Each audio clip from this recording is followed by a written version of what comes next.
Studia Humaniora. Actually, the term used by Petrarch is Studia Humaniora, which is roughly translated as humanism. And that humanism does not mean the humanism that we mean today. Actually, Studia Humaniora means humans are the center point of any study, any scientific study. So the human person and its integrity, human body, human soul, and human faculties, human capacities, and everything are studied, and they are getting the relevance there in scientific study. So the humans are back at the center of studies, or humans are back as the center. Well, I have got a special reason to use the term humans are back as the center.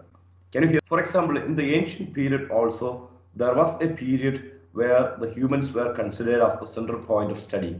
For example, you might have heard about Protagoras, the famous Greek philosopher. Can you see? Can you see the picture there? Man is the measure of all things. Can you read it? Yes. Yeah. Okay. So this is a famous statement by a Greek philosopher who was a sophist. Uh, Man is the measure of all things. The name of the philosopher is Protagoras, and he was a sophist. You see, sophists were certain philosophers who used their wisdom, their knowledge for their own livelihood or for their own benefit. So for them, knowledge was not at all a virtue. For them, knowledge was something that helps them to earn livelihood, or knowledge was something that makes them powerful. Knowledge always made them powerful. So, in order to get through a dialogue or debate, or even to have a better place in the society, they used knowledge. So, for them, knowledge had only one utility: to serve the human purpose. I mean, to make them victorious in debates or to earn livelihood.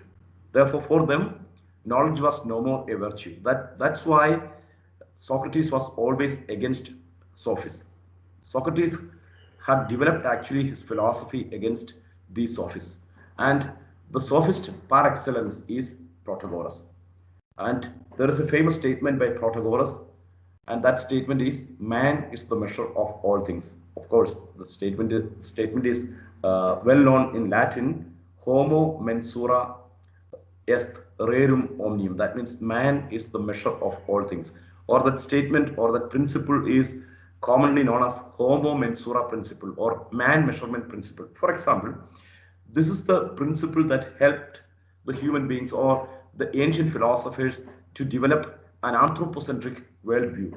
For example, if I ask you something about the parameters or something about the measurement of the room in which you sit right now. When we speak about the area of the building that we build right now, if I ask you, we would measurement definitely of the room in which you sit right now. Most probably, you will tell me the measurement in 3,000 square feet or 4,000 square feet. Or when we speak about a structure, definitely we would use the measurement in square feet.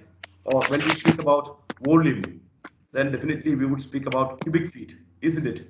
So we are knowingly or unknowingly using the human measurement, isn't it?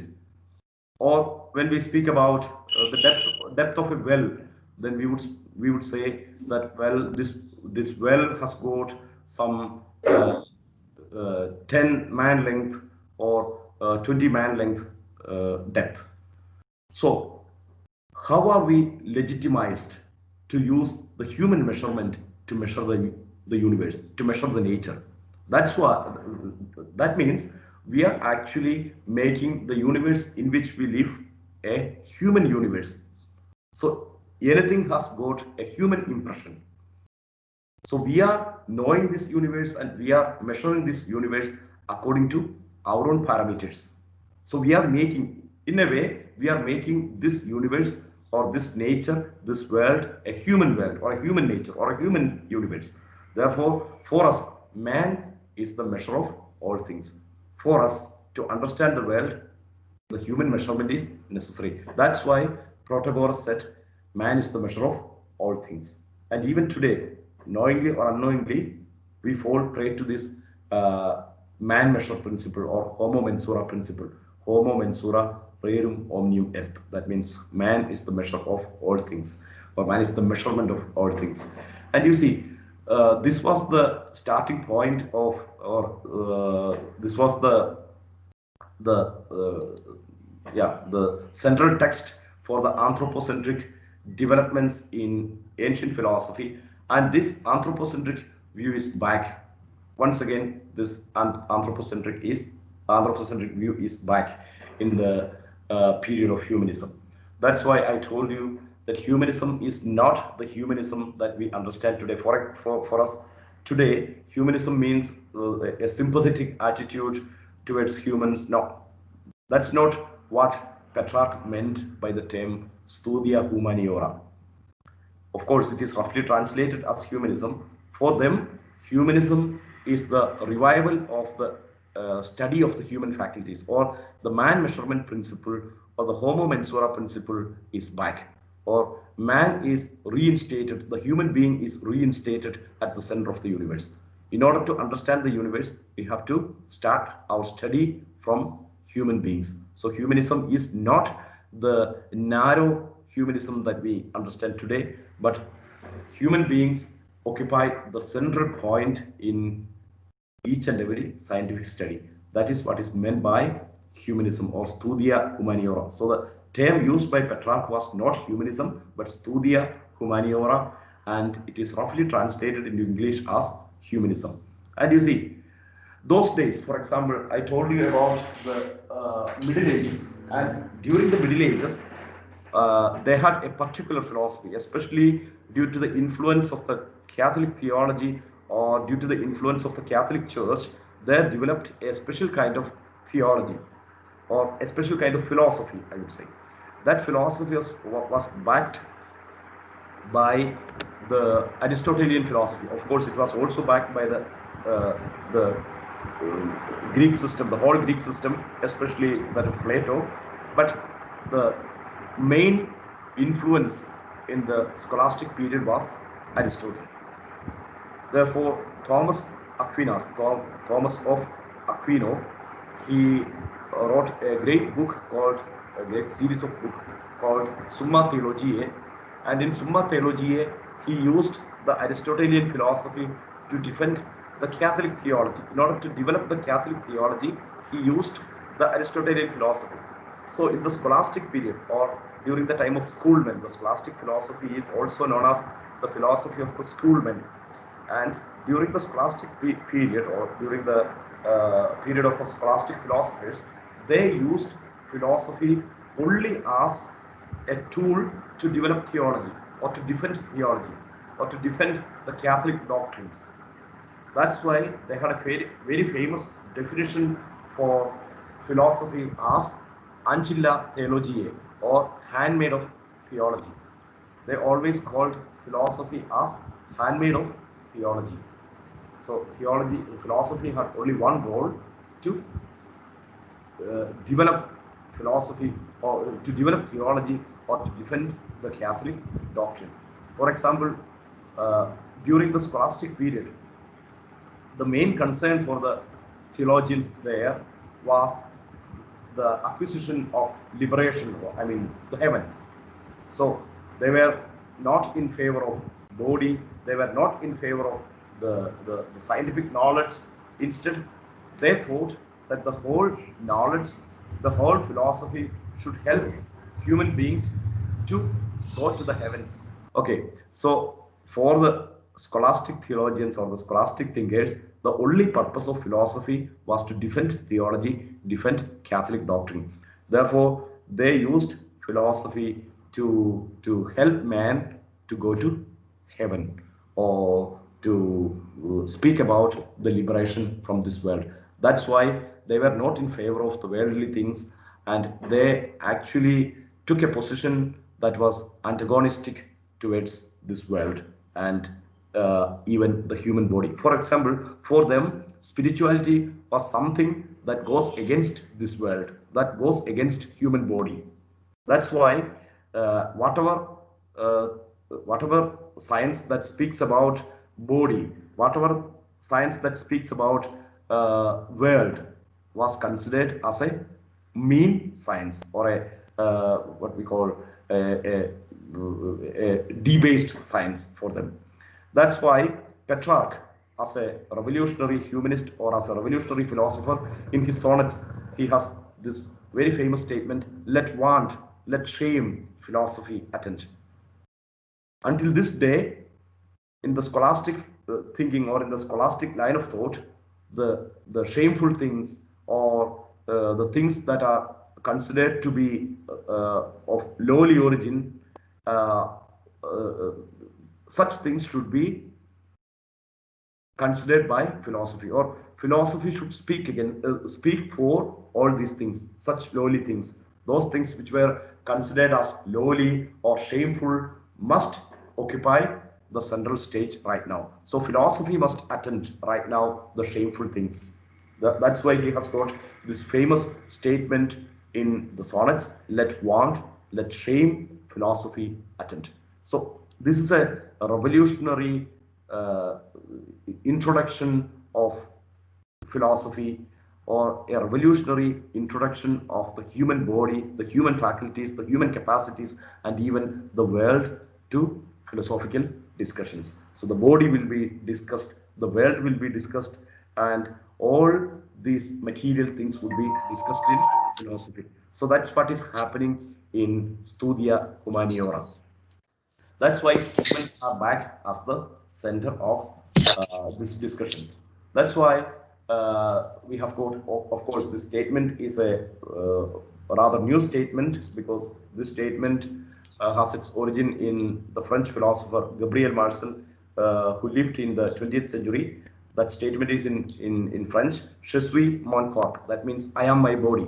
So with humanism, with the development of Studia Humaniora, or with humanism, the philosophers were emboldened to say that I am my body. They were not shameful to speak about body. They were not shameful to picturize body. They were not uh, shameful to represent body in art. They were not shameful to speak about body and bodily activities in literature. So no matter whether it is art, literature, or poetry, everywhere the human person in its integrity, including his body, including his nudity, he would be occupying the central position in philosophical and scientific discussions. That's the revolutionary change that took place with the development of humanism or Studia Humaniora. You see, uh, one fine example of that would be seen in Donatello. Donatello is a famous Italian painter, of course. He is also from Florence.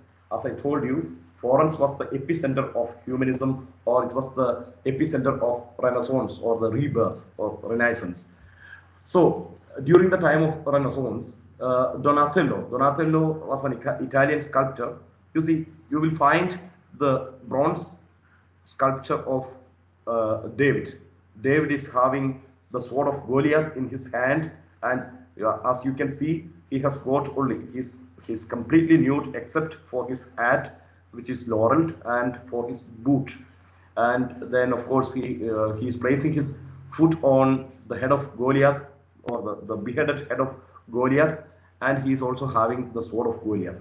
So the virility, the adolescence, the celebration of youth, and the human body is to be exposed, and it is to be seen as an artistic thing, and the human body and its picturization or its artistic representation is not a mean thing according to the humanistic writers and humanistic artists. So both the humanistic artists and poets and writers, all these in all these fields, the human body was celebrated. So the virility of a human person, no matter whether it is a man or a woman, all these things were celebrated. And you see, the second thing, perhaps the most famous picturization of David, it is by Michelangelo. And Michelangelo's David is in Florence. of course, that of Donatello is also in Florence, and that of Michelangelo is in Florence. And you see, Michelangelo was born in the 15th century, and he lived until 1564. And you see, its original is right now in Uffizi Museum in Florence. And you see, there also you will find a young man, David, with the whole, you see, a man with six pack. So the celebration of you, the celebration of human faculties, the human beauty is the central point in Studia Humaniora, and it is not only for the males but also for the females. You see, another person, Sandro Botticelli. Botticelli's painting is world famous, and this is the birth of Venus. The birth of Venus. You see, woman, a beautiful woman. You see, Venus is the goddess of love. Therefore, she should be depicted as the most beautiful woman. And Sandro Botticelli has picturized it in a very beautiful way. And then, of course, in Bernini. But in Bernini, so the nudity is away, but you see the masculine power with his muscles and six-pack body. The body is celebrated even in Bernini's David. This is the David by Bernini, Gian Lorenzo Bernini. He is also an Italian artist, and its original is in Rome, and it is in Galleria Borghese. Its original is very beautiful. Galleria Borghese is one of the finest museums in this whole world, even though it is very small when compared with British Museum or Victoria and Albert Museum or Museum of Potsdam or Louvre. This museum is very famous for its works because it contains certain world famous works of world famous artists like Bernini or even Michelangelo or Raphael, or even that of some world famous painters and sculptors. So Bernini's David, there also you will find the celebration of youth or the celebration of body. And you see, quite interestingly, today, when, for example, when somebody depicts the human, for example, the painting of Jesus or the painting of a prophet or the painting of a god in a manipulated way, most probably even today in our society, the people get agitated or the people get angry, and they are so much worried about such developments. But you see, such things were not a concern for the Renaissance artists. You see, Michelangelo, this is the risen Christ of Michelangelo. This is the risen Christ of Michelangelo, which is in Rome right now. It is in Viterbo. The original is in Viterbo right now. But later, he produced another risen Christ, which is also in Rome, in Santa Maria Sopra Minerva, which is near to the Pantheon. And of course, here somehow he has managed to, or later they managed to cover up the nudity, but still you see the body of Jesus is depicted as that of a strong man, as that of a strong human person. So the human masculinity, the human body is celebrated, and those days nobody thought of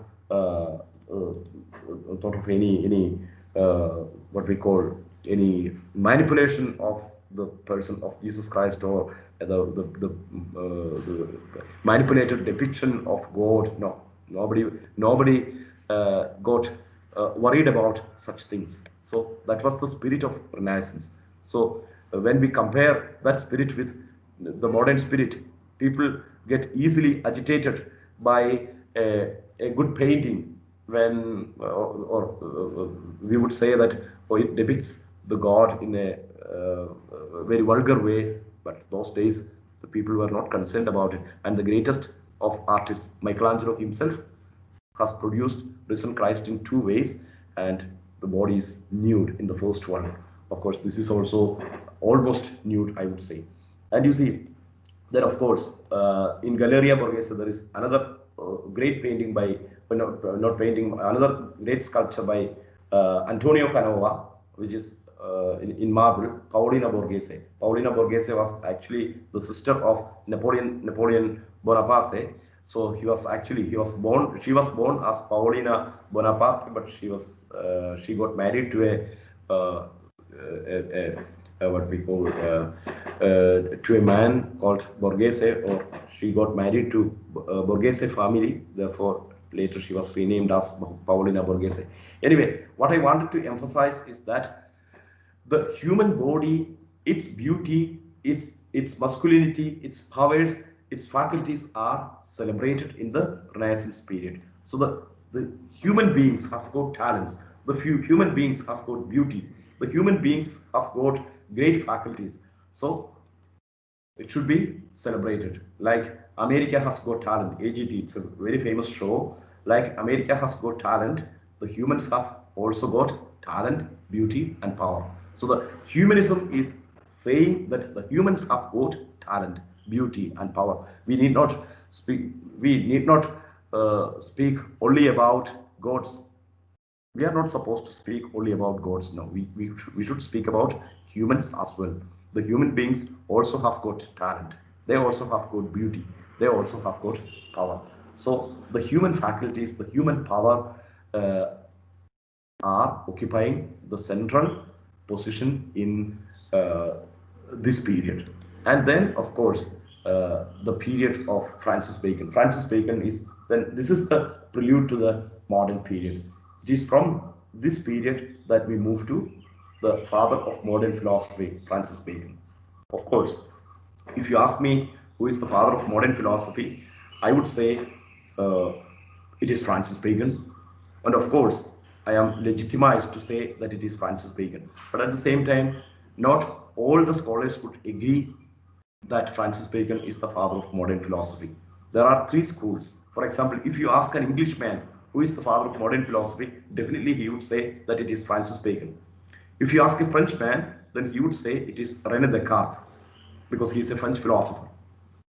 And if you ask, quite interestingly, if you ask a German man, he would say it is Nicholas of Cusa because he is a German man. So all these three great philosophers, Francis Bacon, then this René Descartes and Nicholas of Cusa, all these three philosophers have contributed in a special way to the development or to the carrying on of the great humanistic spirit to the modern period. But anyway, Francis Bacon is very special, especially through his works, especially through his revolutionary dictums and revolutionary works. Therefore, I would say that Francis Bacon must be considered as the father of modern spirit. He should be considered rightly as the father of modern philosophy. Of course, René Descartes has contributed a lot to the development of modern period, but Francis Bacon, he has uh, he has got some extra metal to occupy the central position or the fatherly position in modern philosophy. That's why we have got a very famous statement from Francis Bacon. Until the modern period or until the scholastic period, knowledge was considered as a virtue. That's why Aristotle, that's why Socrates had to fight against the sophists, because the sophists used knowledge as a power, knowledge as a weapon to subdue the opponents in a debate or in a conversation, whereas Socrates said that knowledge is a virtue. But right now, even today, we don't speak about knowledge as a virtue. Of course, knowledge is a virtue. I know it. But still, we do consider knowledge as a power today, because those who have got knowledge, those uh, those who have got the know-how of things have got power, or they have got better access to power. So knowledge is the way to power, or knowledge is power. And that statement comes from Francis Bacon. Ipsa scientia potestas est. That means scientia potestas est means knowledge is power. And even today, in our new education policy, they speak about knowledge as a capital. So knowledge is not only a power, knowledge is also a capital. So if it is a capital, then it is also a power. So knowledge is power is a famous statement by Francis Bacon. And how does he become the father of modern philosophy? That's what we have to ask. You see, he actually spoke about, of course, the revolutionary thought of Francis Bacon is introduced in introduced through two books, I would say. The first one is New Atlantis, and the second one is New Organon. New Atlantis and New Organon. Well, I will, yeah, the New Organon and the New Atlantis. You see, the story is quite interesting. Organon is a book of Aristotle, and organon means a utensil, or what we call, yeah, it's a utensil, or a method, or a thing that we use to a thing that we use for a special purpose. That is what is meant by organon. So the title of the Aristotelian book is Organon, and in that book, in Organon, Aristotle deals with his logic, and the Aristotelian logic is a deductive logic. Deductive logic means he starts from a universal statement, and from there he goes to a particular statement, then he comes to a particular conclusion. For example, let me tell you an example. All men are mortal. Of course, you would agree with me, because all men are mortal. We know it. All men are mortal is the first statement, and that statement is a universal statement. Then I say Suraj is a man, or Aristotle is a man, Socrates is a man. Therefore, Suraj is mortal. So goes the logic. So goes the syllogism. That means all men are mortal. Suraj is a man. Therefore, Suraj is mortal. Of course, it's quite simple. So this is called the deduction method, or the deductive reasoning, or the deductive logic. So for Aristotle, the methodology for reasoning is to start from a universal truth and to arrive at a particular truth. Actually, such methodology of knowledge, such knowing pattern did not produce much knowledge. We know it. For example, if all men are mortal, then it is needless to say that I am mortal. Actually, that knowledge itself does not communicate much things. It does not contribute much to my knowledge capital, isn't it? Such a deductive reasoning does not produce much knowledge. Instead, if I start from a particular thing, and if I can reach at a universal truth, then of course it can contribute much to my knowledge capital. So it builds knowledge. It builds knowledge, or it constructs a corpus of knowledge. So from the particular, we have to move to, or we have to get into the universal. That should be the new methodology. Therefore, we have to introduce a new logic. We have to introduce a new organon.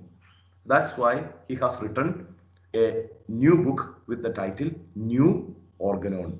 New Organon. So actually, this is a reversal of the Aristotelian logic, which is called the deduction or the deductive logic. And instead of the deductive logic, Francis Bacon is introducing a new logic, which is called the inductive reasoning, or induction, or the inductive logic. So through inductive reasoning, you are building up a theory. For example, even today, no matter whether it is in chemistry or in physics, how do we construct a theory? We have got certain particular instances, and we would make observations and inferences in connection with these particular instances, and out of these particular instances, out of these particular observations, of course we will have repeated observations, we will have repeated experiments, and then of course repeated observations, then of course repeated inferences, and out of these particular cases we would build up a universal statement. For example, today when we make a new vaccine for COVID, for example, they won't test this vaccine among the whole people in this world. No, it's impossible. They will take certain people, and they will consider it as the specimen, and then of course they will do the trial, and out of this trial they will make the inference that this is good, it can be universalized, isn't it? So out of certain particular instances, of course, it will be repeated. There will be a rigid scientific methodology.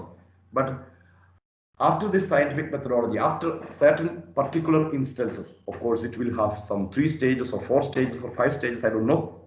Anyway, after these specific stages or after these well-decided stages, they will produce the vaccine for the whole people. So once this vaccine reaches the market, it is open for the whole people in this world, the whole humankind. That means out of certain particular instances, they build or they construct a knowledge that is valid universally. So in order to develop science, the scientific methodology is to develop out of particular truths or particular instances to universal truths or universally valid conclusions. So you start from the particular and you reach at the universal statements or universal conclusions. So in order to do that, you need a new methodology, and that methodology is called the new organon or induction. And if you have got this new organon as the methodology, if you have got this new inductive method, then of course you will achieve a new utopia, you will achieve a new land, you will achieve a new world. And the name of that new world is called Atlantis. That's why he wrote a famous novel called New Atlantis. You see, Atlantis is a very interesting. Atlantis has got a very interesting story. In Plato's Timaeus, in his dialogue Timaeus, he speaks about Atlantis. You see, it is from Atlantis that the ocean Atlantic has received, or it has obtained its name, Atlantic Ocean. And you see, Atlantis is actually a mythical land. In Plato's Timaeus, and of course even in his Republic, he has got some references to Atlantis. And where is Atlantis? We have to see it. You see, this is the blue shade denotes the Mediterranean Sea.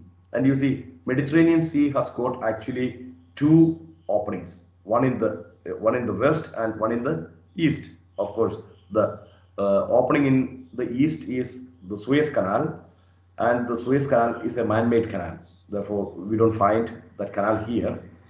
You don't find it. But in the west, the opening is the Strait of Gibraltar. So actually, Gibraltar, even though it is situated at the tip of Portugal, it is not a part of Portugal. It belongs to Great Britain. It's a British territory in Portugal, and the place is known as Gibraltar. And through the Strait of Gibraltar, we do enter from Atlantic Ocean to the Mediterranean Sea. You know it well, the geography. And you see, at the entrance at Gibraltar, the ancient Greek people, they thought that the entrance is a formidable structure, and that structure they named the Pillars of Hercules. Hercules was the greatest powerful man, the most powerful man in Greek mythology. Therefore, the Mediterranean world, the whole Sea of Mediterranean and the whole Mediterranean world, including the Greek city-states and the Greek world, were protected by the great powerful man Hercules.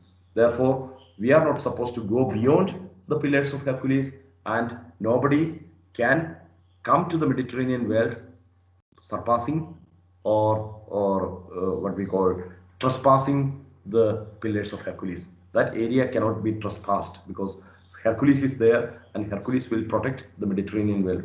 That was the thought, or that was the concept of the ancient Greek people. That's why in the ancient period, they when they sailed through the Mediterranean Sea, at the Pillars of Hercules or at Gibraltar, there was a warning post for sailors, and on the warning post or on the warning shield, it was written that non plus ultra. That means don't go beyond. So until Pillars of Hercules, until Gibraltar you can come, you should not go beyond the Pillars of Hercules. And what is the reason for that warning? You are not supposed to go beyond the Pillars of Hercules. Why? You see, they thought that, you see, this is Gibraltar and these are the Pillars of Hercules. And you see, they were warned. Why? You see, in Plato's Timaeus and also in Republic, we have got references to Atlantis. And Plato says that there was a great naval power called Atlantis. Atlantis was a very powerful nation, and this Atlantis, the people of Atlantis, they fought against the Greek people, or they were posing threat to the whole world, to the whole Mediterranean world. There was nobody to attack them or to defend the world, or to offer resistance to the power of Atlantis or the people of Atlantis. But only one city-state could offer successful resistance to the power of Atlantis, to the power of the Atlantic people. And that city-state was none other than Athens. So Athens was the city-state that could successfully resist the power of Atlantis, and through the successful resistance of the city-state of Athens, Atlantis later went into or it faded out of memory, and then later it collapsed, and this land itself submerged underwater. Right now it is not seen there. Therefore, the people of Greece, they thought that there is a mystical land, or there is an invisible land underneath the Atlantic Sea, and that land is called Atlantis. And you see, Atlantis is right now in the Atlantic Ocean, and now not even a trace of Atlantis can be found there because it is fully sunk in water. And this is the supposed location of Atlantis. You can see it. So therefore, the people were warned in the Mediterranean world. In the Mediterranean world, the people were warned that you are not supposed to go beyond the Pillars of Hercules. You cannot go beyond the Pillars of Hercules, because the wrath of gods who are still in favor of Atlantis would do some danger, or they would bring some danger to you, because they are there. The debris of Atlantis is there, and of course the wrath of gods are there. Therefore, you will incur the wrath of gods once you trespass the Pillars of Hercules. So that was the warning that was given to the Mediterranean people. Therefore, the Mediterranean people, they never dared going beyond Portugal. They never dared going beyond the Pillars of Hercules. They never dared going beyond the Strait of Gibraltar. So for them, the whole world was the Mediterranean world. But Francis Bacon, with his newly achieved confidence through the inductive reasoning, now I have to universalize everything. From the particular instances, I have to get to the universal truths. So from this small Mediterranean world, we have to move to the universe. We have to conquer the whole universe. So from the particular, we have to move to the universal. So that's the methodology. The inductive methodology is from particular to the universal. So from a contained or a closed nation, from a closed geographical position, you have to get out and you have to make a voyage through the whole world. You have to definitely conquer the whole world. So in order to conquer the world, you should not be curtailed by any statement such as non plus ultra. That means don't go beyond. Instead, you must be energized by a new statement called plus ultra. That means go beyond. Go beyond. So no restrictions are there. You are not at all restricted. You are no more restricted by any any what we call any any statements or any religious prejudices. No, no prejudices are there. No epistemological prejudices are there. Now you are living in the age of induction, and your methodology is to move from the particular to the universal, so you have to conquer the whole world. That is what is meant by the statement plus ultra. And you see, this statement plus ultra is found in the national flag of Spain. This is the national flag of Spain, know it. And you see, can you find it there? You see, on the national flag of Spain, you see, Spain was a great colony power, or Spain was one among the two colony powers which colonized the whole world after the modern period. One was Portugal, and the other one was Spain. And you see on the emblem. Can you read the statement plus ultra? Can you read it?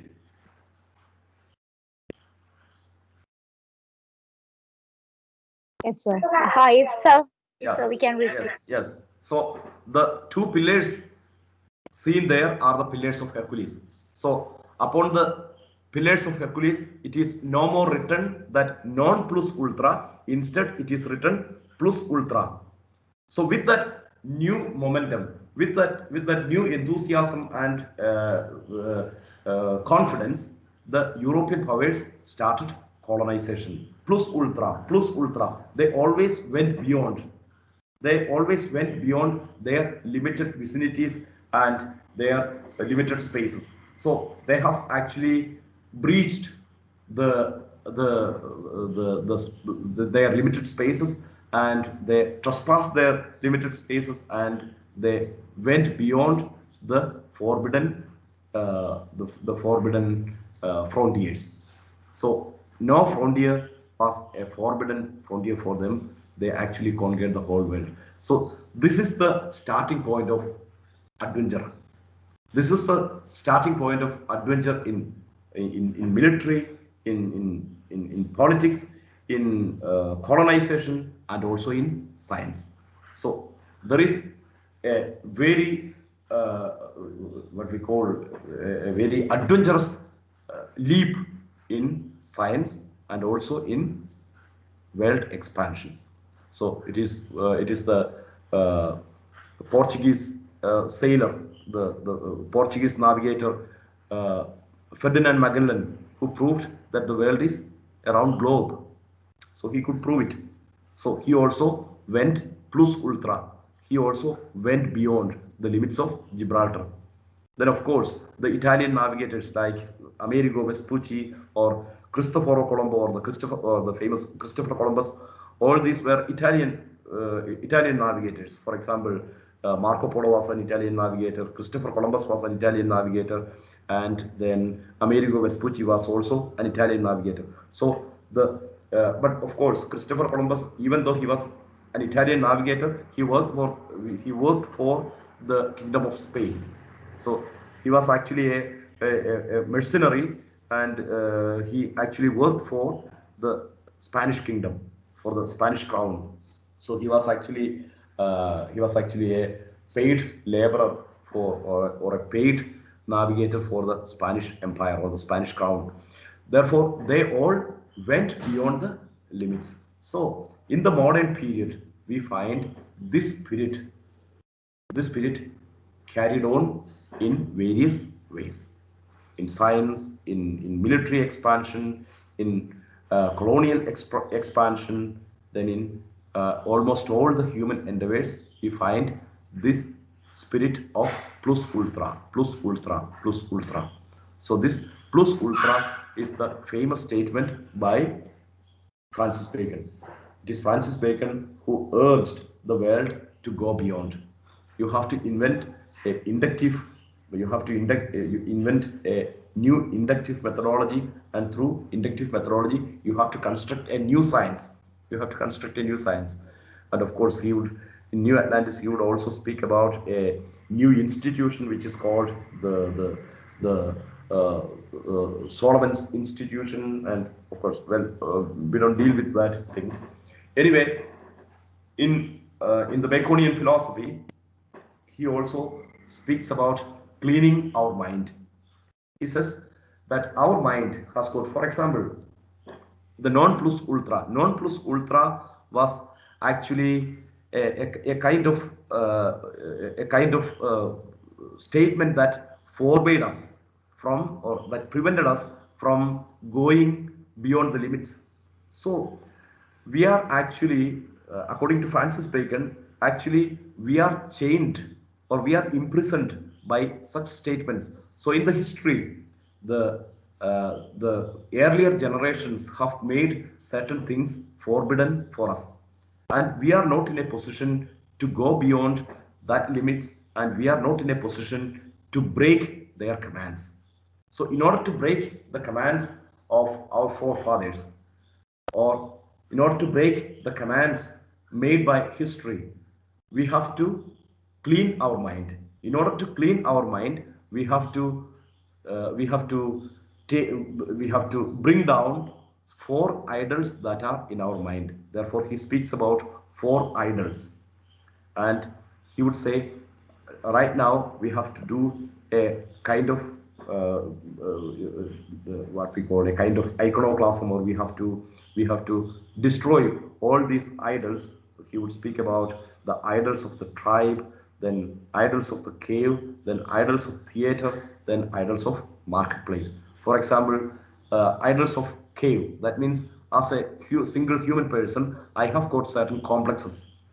I have got certain complexes because of the situation to which I was, the culture to which I was born, or the family background of myself. All these things can create certain complexes in my mind. Right? At first, I have to get rid of all these complexes. Then I have brought down the first idol, idols of the cave, or idols of the den. Then comes the idols of the tribe. That means, as a society, my society has, for example, the Kerala society, or the Tamil Nadu society, or the Maharashtra society, or the Indian society as a whole, or the Sri Lankan society as a whole, or the European society as a whole. They have got certain class prejudices, or they have got certain national prejudices. Certain things are forbidden, or certain things are considered as sacrosanct. So, in order to be a free man, in order to be a real universal man, in order to be a real cosmopolitan, you have to get rid of the second idol too. And that second idol is called the idol of tribe.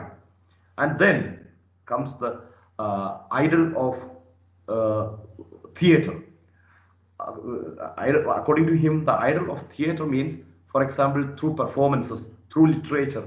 So we have got a great amount of literature that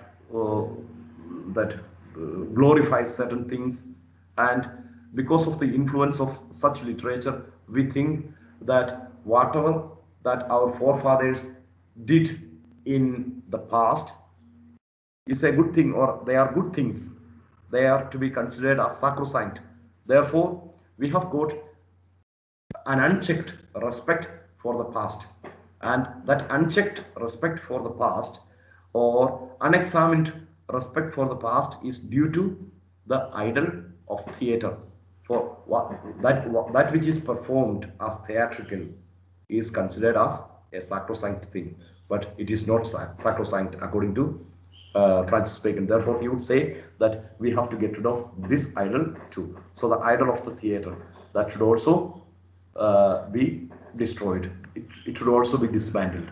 And then comes the fourth idol that should be dismantled.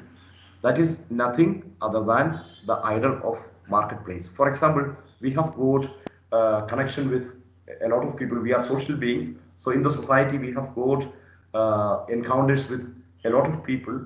And through the influence of the people with whom we speak, with whom we engage in discussions and so on, some people, we would take some people as models, role models, and so on. So because of such contact with the society, through the contact with the society, we are contaminated. So The contact with the society can contaminate you. Society can contaminate you. If the society can contaminate you, then it can also create another idol. So the fourth idol is a contribution of the society or the contamination that you get through the social contact. That's why it is called idol of the marketplace. So the whole society is just like a market. If you are in a market, of course, when you come back after a shopping in a big shopping mall or in a big supermarket, of course you will have to apply hand wash, or you will have to you will have to wash yourself. So or in the post-COVID times, we will have to take certain hygienic measures. No, so you will have to clean you. So likewise, you will have uh, to destroy or to dismantle this fourth idol too. So once you clean your mind out of these four idols, then your mind is free. Then this mind can achieve universal truth, or it can grow in a universal way. It can be a purely scientific mind. Then with that scientific mind, you can achieve new knowledge. You can conquer the new knowledge. You can conquer quite a lot of knowledge, and you can conquer even the world. So Francis Bacon said that a mind that is free of all these idols can achieve true knowledge, real knowledge, and world knowledge, or that mind can become really cosmopolitan.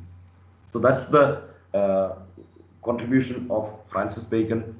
And then, with that impetus, with that enthusiasm, the modern man, the modern mind went far beyond expectations.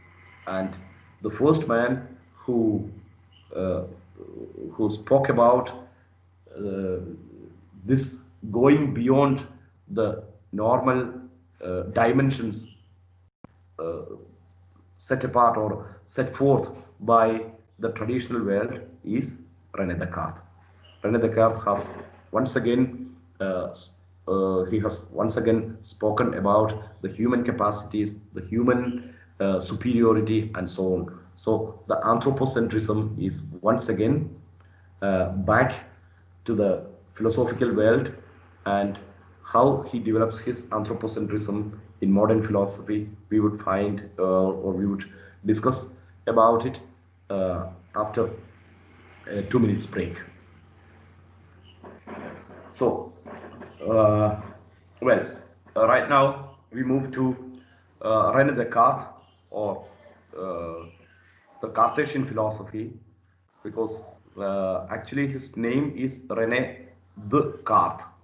So, René from Cartes, that's why his philosophy is called as Cartesian philosophy. His name is René Descartes, uh, and his philosophy is known as Cartesian philosophy. Of course, he was a great scientist and a mathematician. He has contributed a lot to mathematics. If somebody of you have studied mathematics, you might have heard about the Cartesian variables and so on. So he has contributed much in mathematics, but at the same time, he was also a great philosopher. And according to the French version, or in the history of philosophy, many of the scholars would say that he is the real father of modern philosophy. They won't agree that Francis Bacon is the real father of philosophy. Anyway, it's a debatable point. However, we would deal with René Descartes as a great philosopher, not as the father of philosophy, father of modern philosophy. For me, the father of modern spirit is Francis Bacon always. And René Descartes, it is René Descartes who uh, started his philosophy from doubt. For example, in the modern period, well, right now we have got the great enthusiasm to go beyond the limits, or to go beyond the forbidden limits, and we have got the courage to trespass the limits. That's why we are having the new motto plus ultra. So with this plus ultra, right now the human mind has to conquer the world. Then in that historic juncture, uh, Rene Descartes offers a new philosophy. He says, well, when we discuss about philosophy, actually he was a mathematician, and then he thought about the philosophical propositions. For example, even during his time, the scholastic philosophy had a great influence in in Europe. Therefore, he thought that one has to liberate philosophy from the clutches of scholasticism.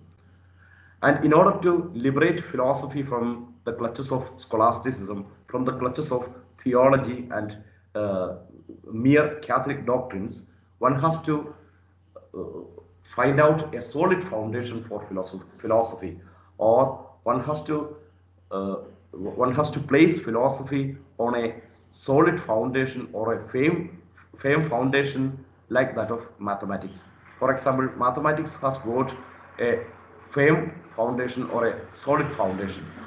In the same way, uh, he would say that now we have to start philosophy from uh, doubt. For example, as far as the philosophical things are concerned, we are doubtful about the truth of philosophical propositions. Most of the philosophical propositions are debatable. Anybody can doubt the philosophical propositions, but we have to build a solid foundation for philosophy right now. So he says, uh, when we speak about philosophy or the metaphysical truths or philosophical truths, then we are always doubtful. For example, we are not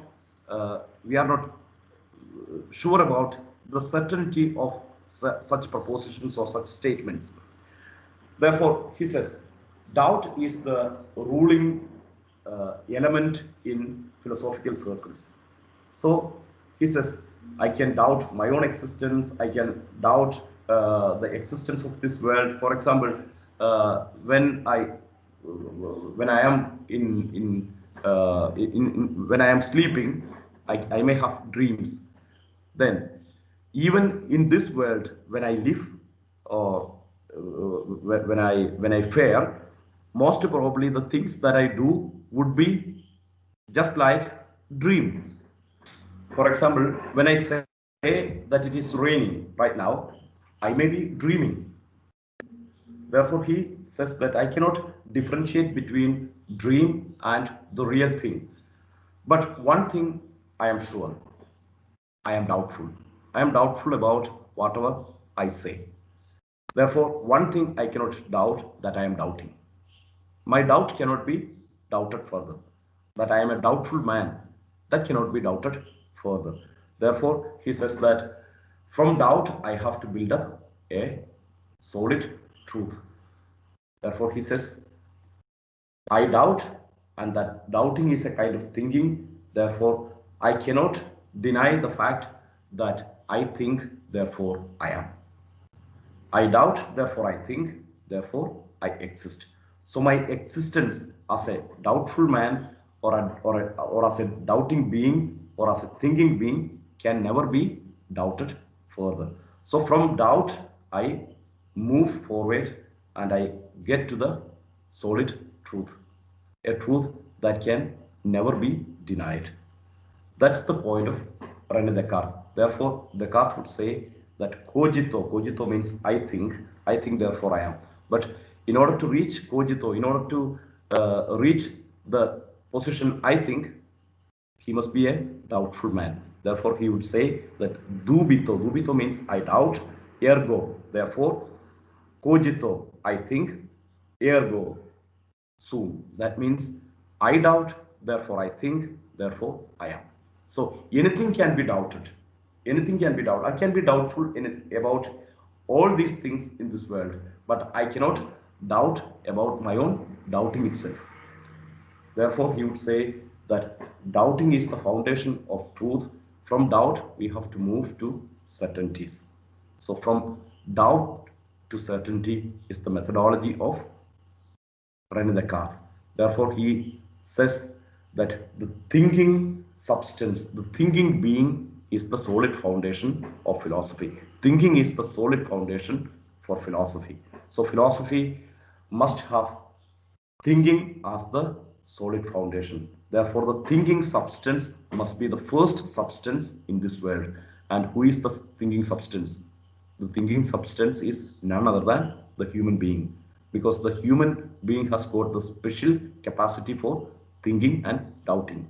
Only the human beings can doubt, only the human beings can think. Therefore, for Descartes, the foundation for his philosophy is the existence of human being.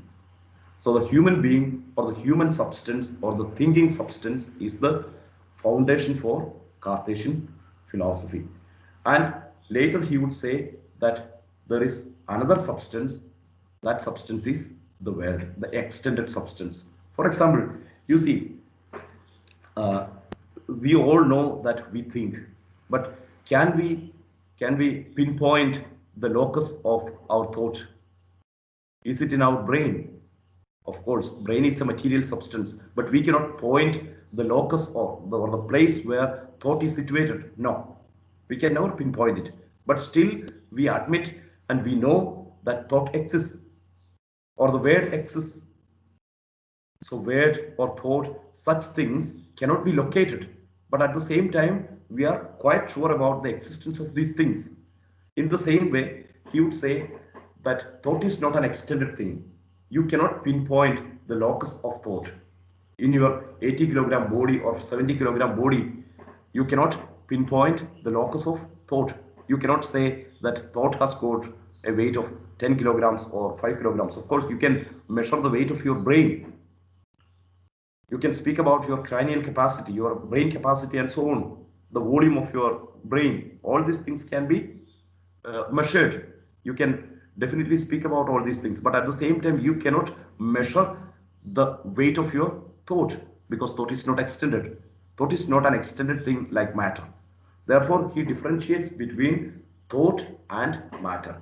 For him, thought is res cogitans. Res cogitans means the thinking thing, and res extensa means the extended thing.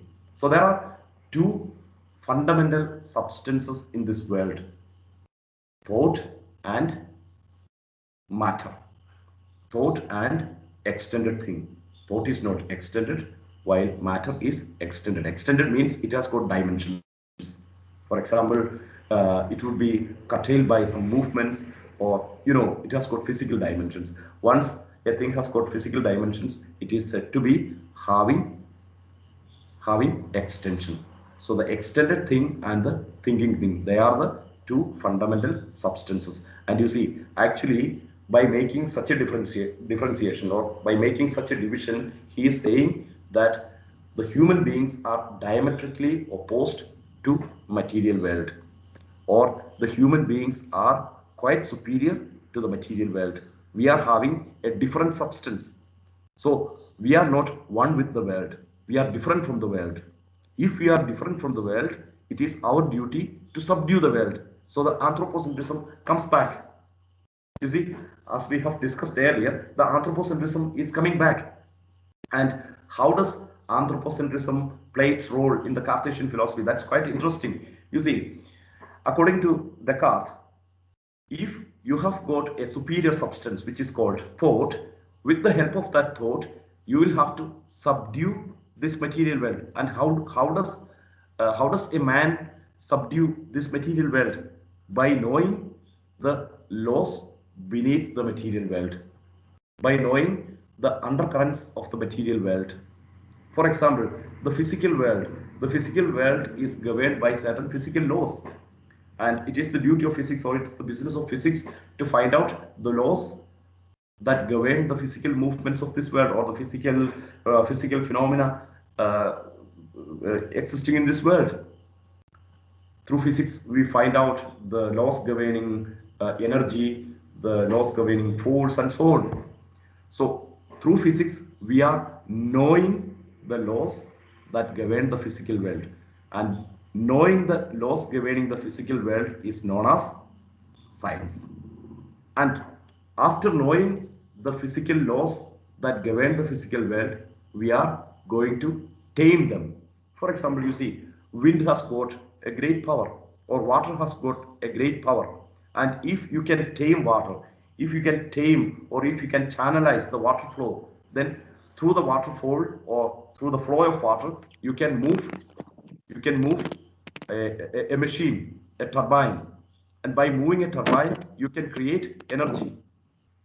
You see, then uh, you see, uh, through taming the power of nature, you can manipulate the nature, and by manipulating nature, you can make the world at your service. You can make the nature serve you. It can help your purpose. For example, when you make electricity through waterfall, by a waterfall, then you are actually taming the nature. So you are knowing at first the laws governing the physical nature, and after knowing the laws governing the physical nature, you are taming it for your own purpose, and that is what is called technology.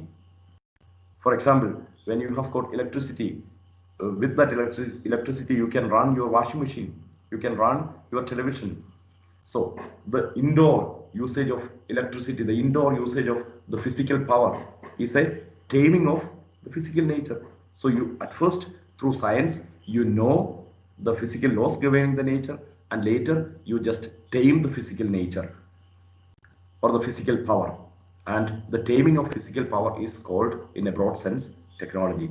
So you see, with the Cartesian philosophy, actually, knowledge is becoming the real power. So once you have got the knowledge about this physical universe, you can use that knowledge for your own purpose, to serve your purpose. So you are making, or you see, before a person who knows the world is on knees. The physical nature is on its knees. So you are actually making nature a servant of you. That's the real anthropocentrism. Therefore, the history of modern philosophy is nothing but the history of philosophy or the history of science that makes nature at your service. Nature serving your service. Through knowledge, you are making nature your servant. That's why with Descartes, there started not only modern philosophy but also modern science. Right now, knowledge is power. That statement has got its fullest meaning. And this René Descartes later said, not later, but in his philosophy, he also said that man is born with some knowledge capital in his mind. At the very time of his birth, he has got certain innate ideas, certain inborn ideas. So you are born not with an empty mind, but in your mind, at the time of your birth, you have got a knowledge capital. You have got certain amount of knowledge, and such ideas or that amount of knowledge is called innate ideas or inborn ideas. Of course, the term that we commonly use is innate ideas, and we have got innate ideas or inborn ideas, and this inborn ideas gives you an edge over the universe. So even without the help of this nature, even without encountering this universe or nature, you have got a knowledge capital in your mind. So you are born with a fixed deposit in your mind. You have got some amount of knowledge in your mind. That's the sense of innate ideas. Well, that's the concept he popularized, and he belongs to the school of continental rationalism, or simply rationalism. As I told you earlier, in the history of philosophy, we would always find the history of the battle between idea and matter. You see, here Rene Descartes is also siding with idea. For him, idea has got superiority over matter because you are born with ideas without any support of matter, without any help of matter, without any material contact. You have got certain amount of knowledge in your mind.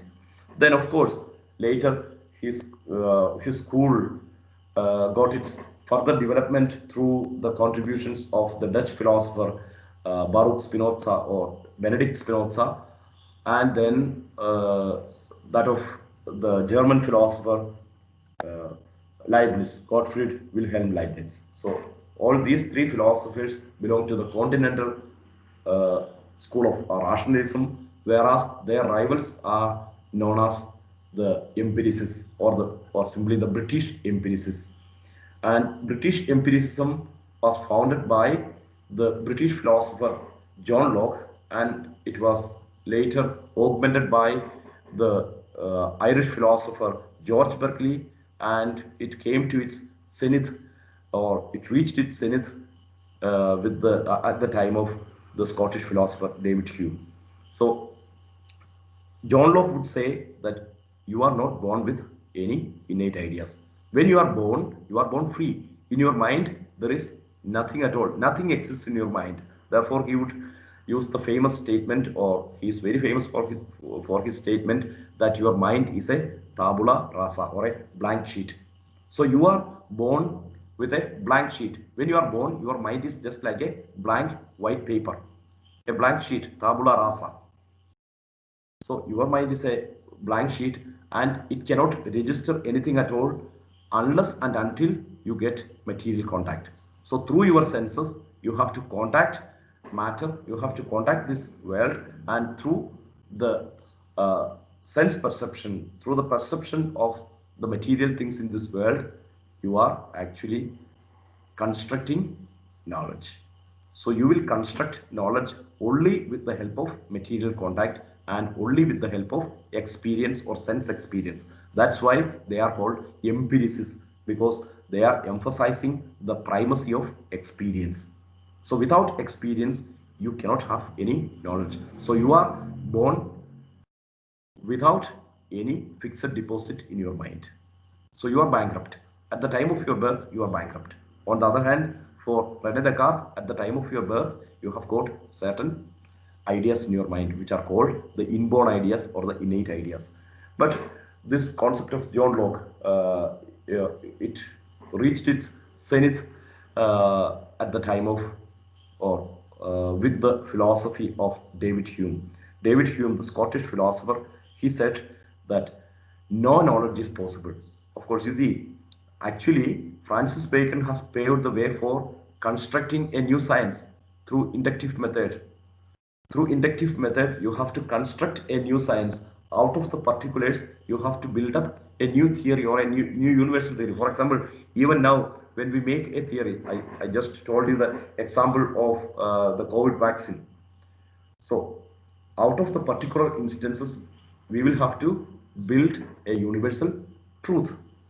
So, this building of universal truth is impossible according to David Hume. David Hume would say that out of certain is, out of certain was, you cannot construct a must or an ought. From an is, there is no transition, there is no leap to an ought. For example, when we speak about the rising of sun, sun rose in the morning yesterday, sun rose in the morning today, but you cannot have any surety about the rising of sun tomorrow.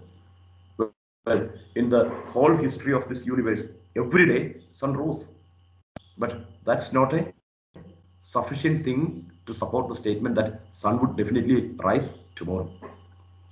That means there are certain contingent things. Out of these contingent facts, out of these contingent is or was, you cannot construct a must. You cannot construct an ought.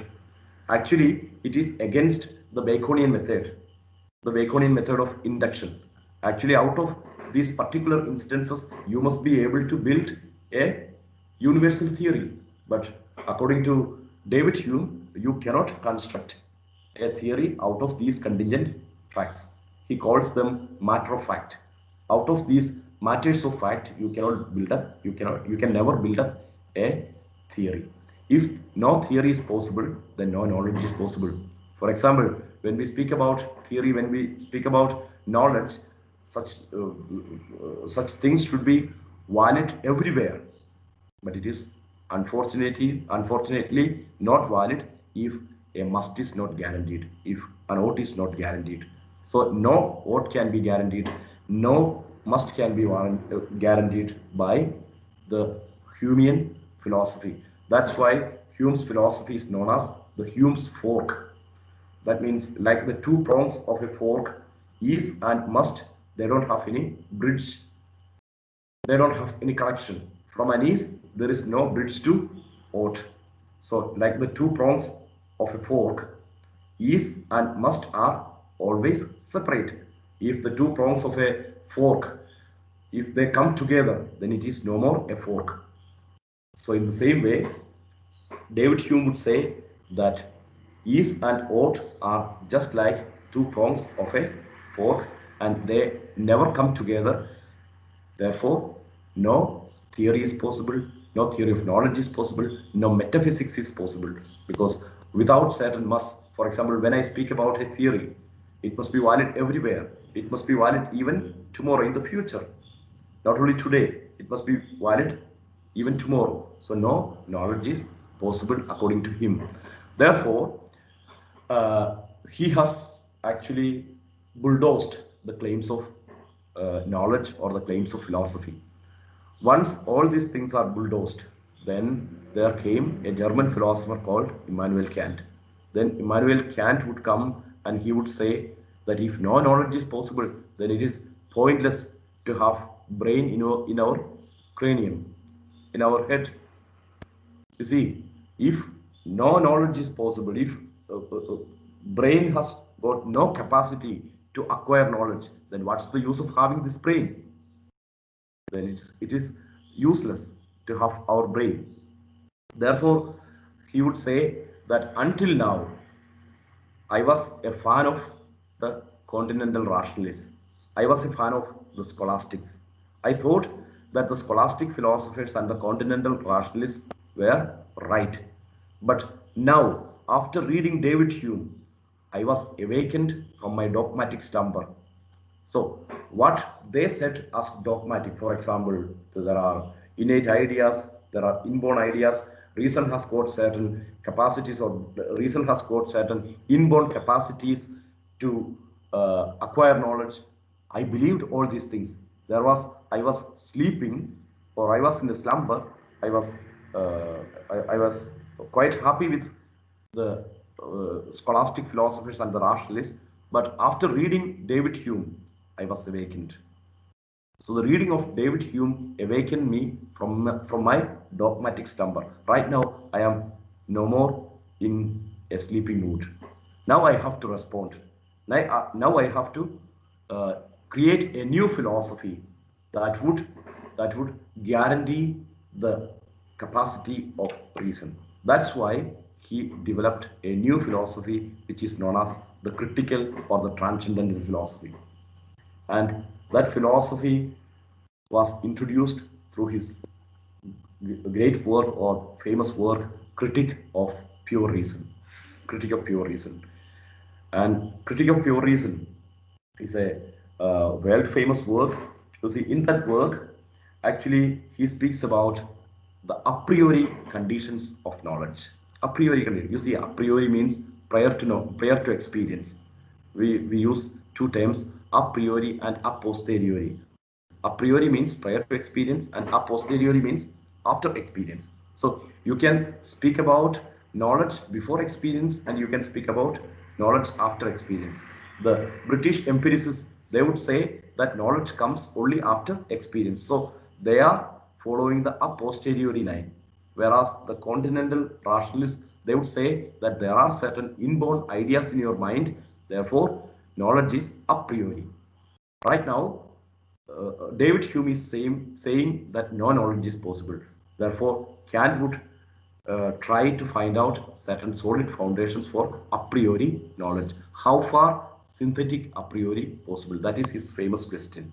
That means a statement must produce knowledge, or it must it must provide you with some knowledge, and at the same time, it must be a priori. Even before experience, you must be able to uh, uh, uh, speak about that.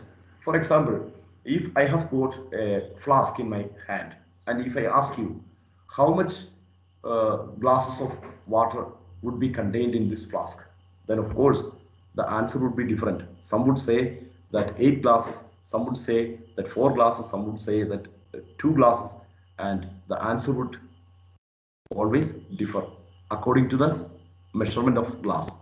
For example, if we have got short glasses, then of course some 100 glasses can be contained in one flask. So he would say that the strife that went on in philosophy was about the number of glasses. Instead of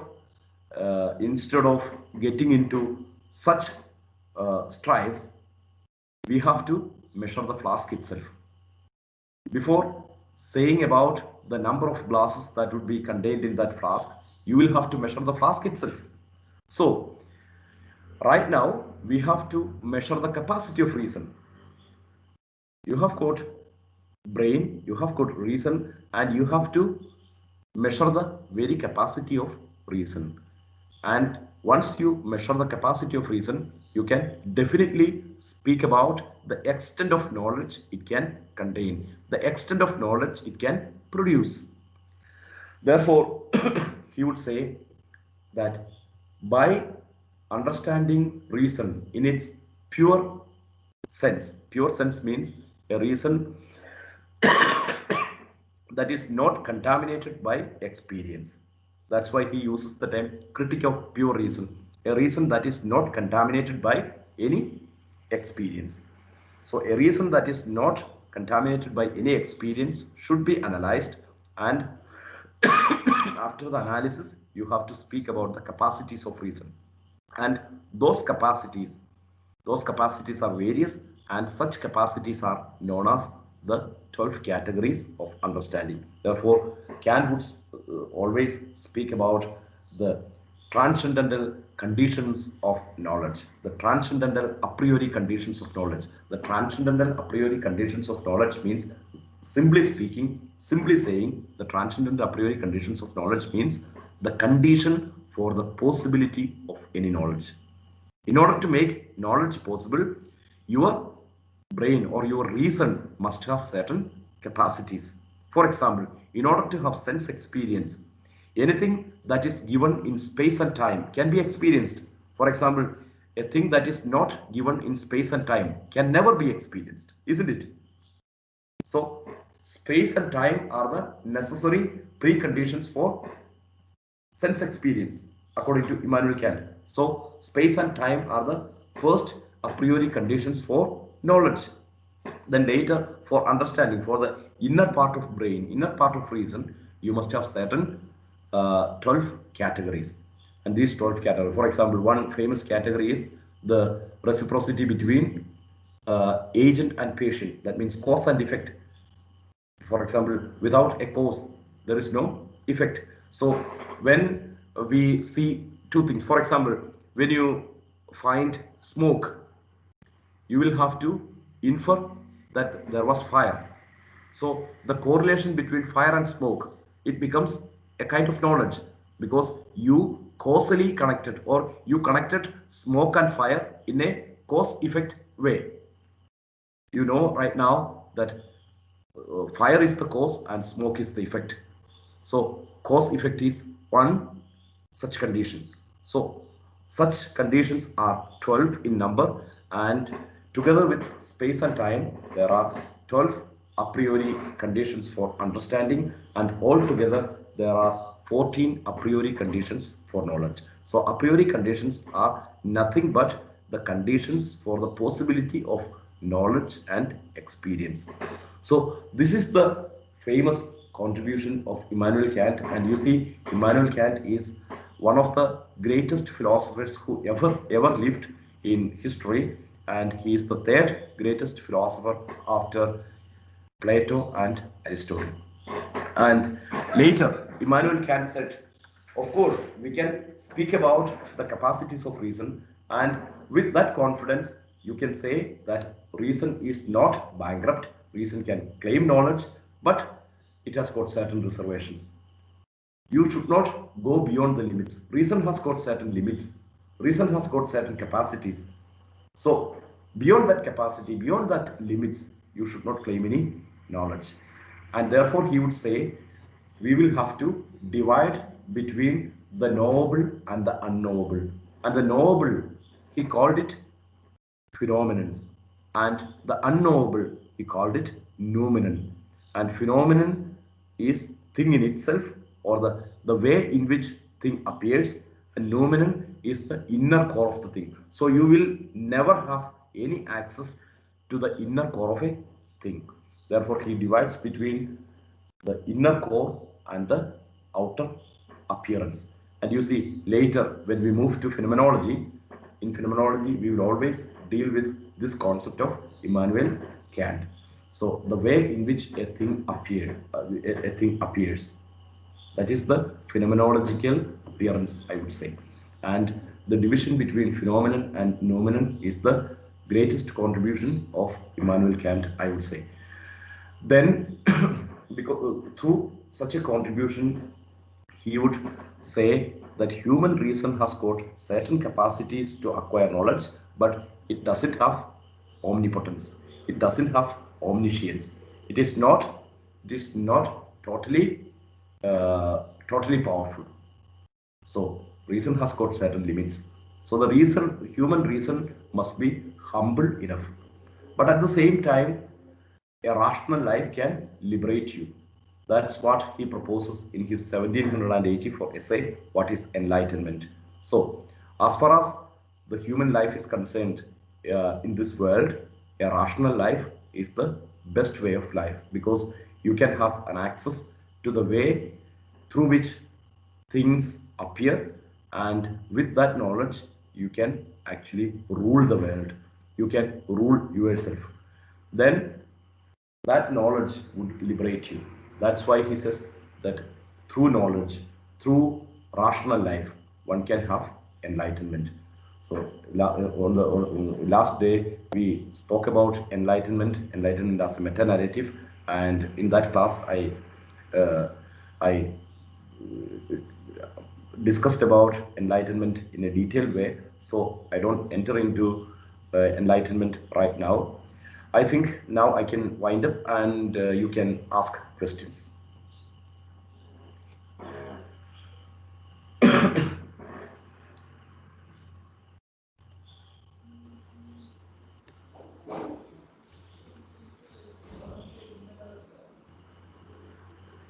Hello. Thank you, Yeah. Father. Yeah. Yes, participants, the forum is open for discussion. Those who have any questions, please unmute yourselves and you may ask the resource person directly, or you can use the chat box if it is possible for you, or the WhatsApp chat line if you can. Thank you.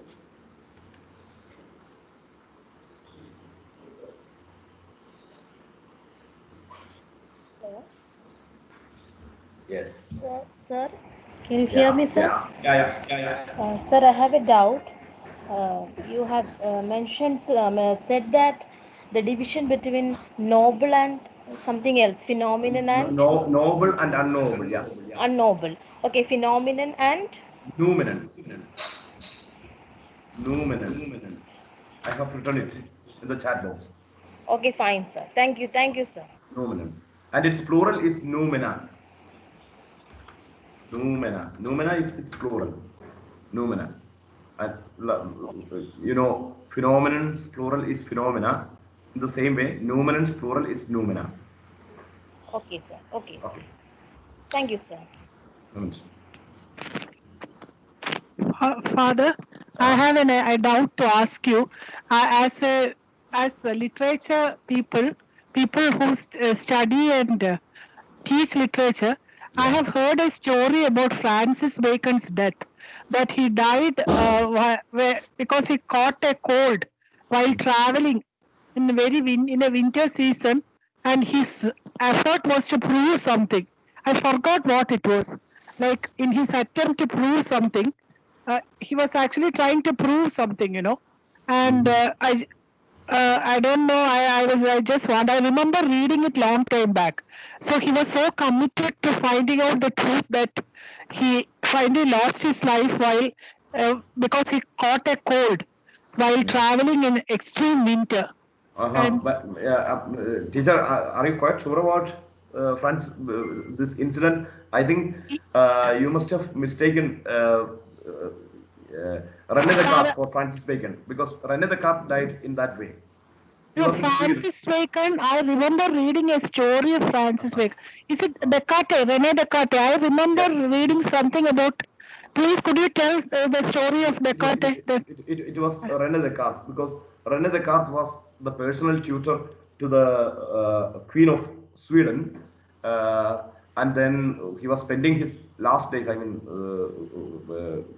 during the time of his death, he was spending time in Sweden. And you see, Sweden is in Northern Europe, where we have got extreme weather.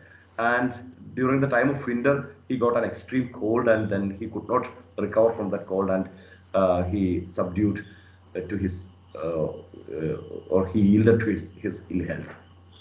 That's what happened to René Descartes. But about the death of Francis Bacon, you see, I'm not sure about it. Most probably you must be right. You would be right. I don't know. But as far as René Descartes is concerned, his death was in that way. Sir, I'm Aisha. I too have heard this. I teach English. The story goes like he died of pneumonia. He contracted it while he was doing an experiment. He was experimenting with ice, with snow. He did Okay. the experiment to check on how the decomposition happens in meat. It Ah, seems he was experimenting on a chicken and he ah, happened to contract pneumonia. uh-huh. That's the story that we literature students used to remember. Ah, Yes, okay, ma'am. fine, fine. Yeah. Ma'am, You thank see, you for reminding it. I read it long time that, back when I was a student, 30 years back. That's okay, why. that's great. You see, as far as I am concerned, I am not at all very much interested about the biography of philosophers. No, well, to a certain extent, we come across the biography, but actually, I do like reading their works. That's what I am concerned about. Okay. Anyway, thank you very much for for the information that you have given me. Father, there is a Yeah. question from Mr. Vinod Kumar. Oh, yes. Uh, how was philosophy used to defend Christian theology during the scholastic period? You see, for example, if you go through, philosophy was known as Ancilla Theologiae. Well, I will write the term. Ancilla Theologiae. Ancilla Theologiae means, I think you can see it. Can you see it? Ancilla Theologiae means handmaid of theology.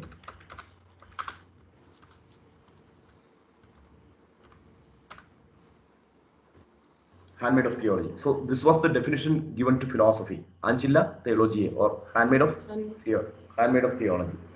So you see, uh, during the time of, especially during the time of Bonaventure, then Albert the Great, and Thomas Aquinas, uh, during the time of these philosophers, of course, they were accomplished theologians.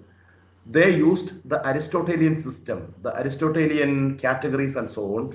You see, Aristotle has got a special set of categories. For Aristotle, categories are the modes of existence of finite beings. For example, I would say Aristotle would speak about four causes, and the premium cause is the efficient cause. We have got a material cause. For example, when Michelangelo, for example, when Michelangelo makes David, or when Michelangelo makes Moses, then the marble is the material cause. But Michelangelo himself is the efficient cause of that sculpture, isn't it? So for him, efficient cause is the first cause, or the most the most powerful cause, or the superior most cause. In the same way, when we use the Aristotelian philosophy, then we would say that this world, which is material, must have an efficient cause. And who is the efficient cause? God is the efficient cause.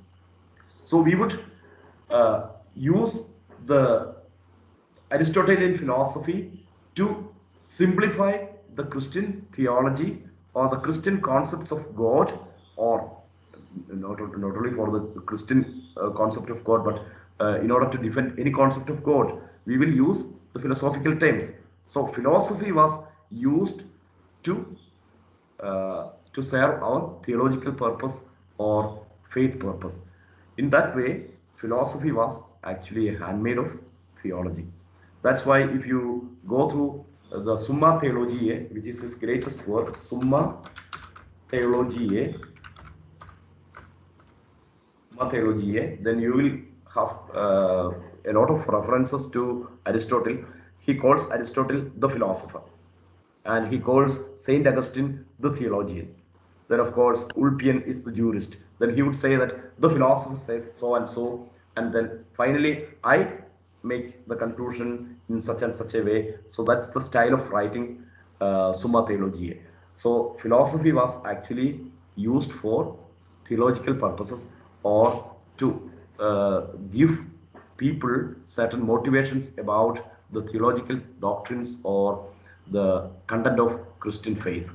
So that was the sole purpose of philosophy during the Middle Ages. That's why we call this philosophy scholastic philosophy. And during the scholastic period, the definition of philosophy was ancilla theologiae, or handmaid of theology. Okay, thank you. So Pradeep has asked me a question. Father, can you enlighten us about the difference between the concepts of moral philosophy of Immanuel Kant and David Hume? You see, the moral philosophy of Immanuel Kant is quite simple, and at the same time it is also complicated. You see, Immanuel Kant was actually trying to build up the moral philosophy on a solid frame, like his epistemology. For him, his epistemology was, you see, limited to the knowable. He differentiated between the knowable and the unknowable, or the phenomenon and noumenon. So you can surely, or you can undoubtedly speak about the existence of only those things that can be known. So the metaphysics is limited by epistemology. For example, what you can know. You see, when I use these terms, epistemology, metaphysics, sometimes you would not understand that. Let me be very simple. You see, the whole philosophy is divided into 6 main branches. For example, whatever exists, we call it being, isn't it? You have heard about it, isn't it? Have you heard about it? The term being. So whatever exists is called being. So the general study about being is called metaphysics. And you see, among the beings, there are 2 types of beings in philosophy. One is unchangeable, and the other one is changeable. And the study about the unchangeable being, as we know, at least theoretically, the unchangeable being is God. So the study of the unchangeable being is called the philosophy of God, or theodicy. So theodicy is the second main branch of philosophy. The first one is metaphysics, the study of being, and the second one is the study of unchangeable being, God. And the third one is the study of the changeable being. And what is the changeable being? Whatever we find in this nature is changeable. All the things in this nature are changeable things. Therefore, the third study is the study of nature, or the philosophy of nature, or that is called cosmology. And among the changeable beings, there is only one being that is superior to other beings, and that being is human being, man. And the general study of human being in a philosophical way is called anthropology, or philosophical anthropology. And the human being is special, or the human being is outstanding among the beings due to 2 capacities. He has got 2 specific capacities that differentiate him from other animals. They are reason and will. He has got reason, he has got rational capacity, and he has got choice. So anything that deals with reason, rational capacity, is known as the theory of knowledge, or the philosophy of knowledge, and that is termed as, or that is known as, epistemology. And the 6th one is the philosophy about human action, or human will, or human choice, that is called the moral philosophy, or ethics. So these are the 6 main branches of philosophy. Right now he is asking about the moral philosophy. You see, so Immanuel Kant has put his philosophy on a solid foundation, or metaphysics on a solid foundation, which is backed up, or which is backed by the epistemology. For example, he seeks the solid foundations of knowledge, and then he reached the conclusion that we can have knowledge about certain things, and we cannot have knowledge about certain inner core things, or we cannot have any access to noumenon. So the phenomenon we can know. So that is his epistemological position. That is his theory of knowledge. If we can know only these things, the outer appearance, then we can speak about the existence of only those appearance things in a certain way. So his metaphysics is limited by his theory of knowledge. And you see, when we move to his moral philosophy, he would say that the same solid foundation, the same amount of certainty must be introduced also in his moral philosophy, in his ethics. Therefore, he would say that we have to find out a mathematical formulation for moral philosophy. That's why he has formulated the moral principle in the form of categorical imperative. You might have heard about it. Categorical imperative. That means the moral principle must appear in the form of an imperative from which you don't escape. You don't have any excuse. You don't have any excuse and you cannot escape from an imperative. For example, once you are placed before an imperative, it's a must. You must do it. So, and it's also a categorical imperative. It is not a disjunctive or it's not a hypothetical imperative. If the master comes, then you should do so and so. No, the master is there, it's categorical, it is firm and it's fixed. Then comes the imperative. So the imperative is in the form of a categorical statement. So the categorical imperative means there is no escape and there is no excuse from the moral principle. And that moral principle, according to Kant, is very interesting, and that statement goes in this way: act according to that maxim and that maxim alone, which you can at the same time will to become a universal law. That means, you see, that statement is a bit complicated, but the meaning is that when you do a thing, you have got a personal maxim of action. For example, when you go to Kaladi, or when you go to Alua, or when you go to Ernakulam, or when you go to Calicut, you have got your own motivation for going there. That is called the personal maxim. That is called the personal maxim of your action. Personal maxim. Personal maxim. The personal maxim of your action. That means your personal motivation for action. And when you do something with the help of a personal maxim, you have to think, or you have to examine whether this personal maxim can be universalized. For example, when I choose to lie, you see, when somebody asks me, where are you going? I am going to Ernakulam. But I will be saying that no, I am going to Trivandrum. That means I am lying. But do you expect the same lie from your friend? When you ask a question, then do you expect the same lie from the man who answers to your question? No, you don't expect. So you expect truth from others, and at the same time you are lying. So that's not possible. When you choose a personal maxim, when you choose to lie, then you have to think, if everybody lies in this world, then no truth will be known to anyone. So it will be a very confused state. So when you choose a personal maxim for your action, then you must think before acting that whether you can universalize your personal maxim. If you can universalize that maxim, if you can expect other people to be lying, then of course you can do it. If you don't expect other people or if you don't expect from other people lies, then please don't universalize. Please don't act according to your personal maxim. That's why he says, act according to that maxim, and that maxim alone, which you can at the same time will to become a universal maxim or universal law. That's the moral principle of Immanuel Kant. And therefore he would say that it is our mental courage, or it is our mental strength to not to fall from this conviction or this firm resolution that is called virtue. So virtue is our mental strength to be firm in such a resolution.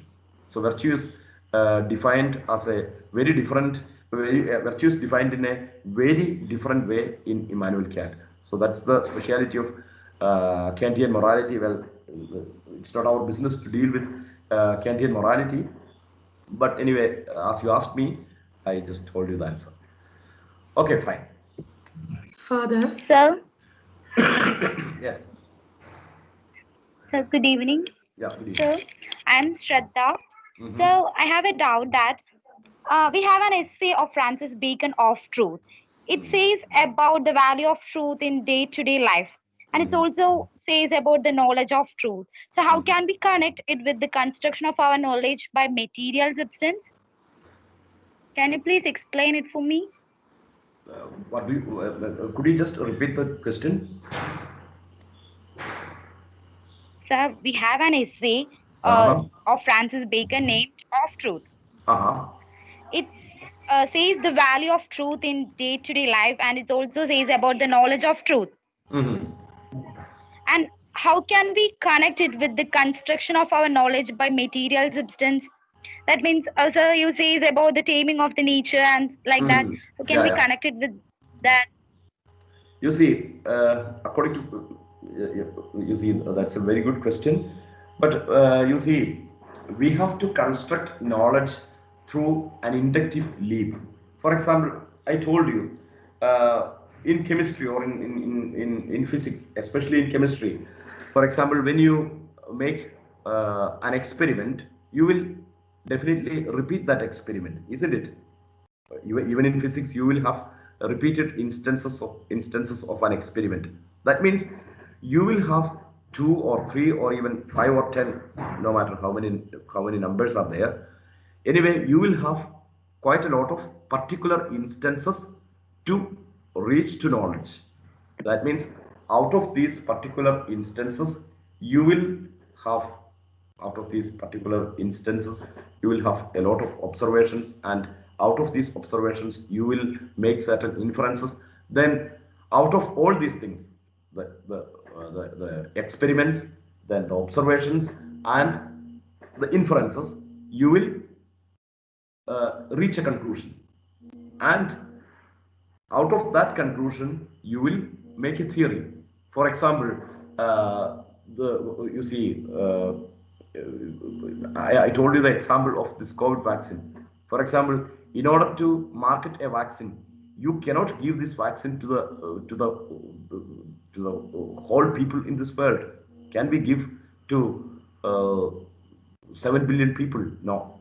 In order to market it, most probably we will find out certain people, and we will have two or three or four tiers of experimentation, and after that we would just say that it is proved and it is quite useful for mankind and it can be used as a medicine, and then we will just market it.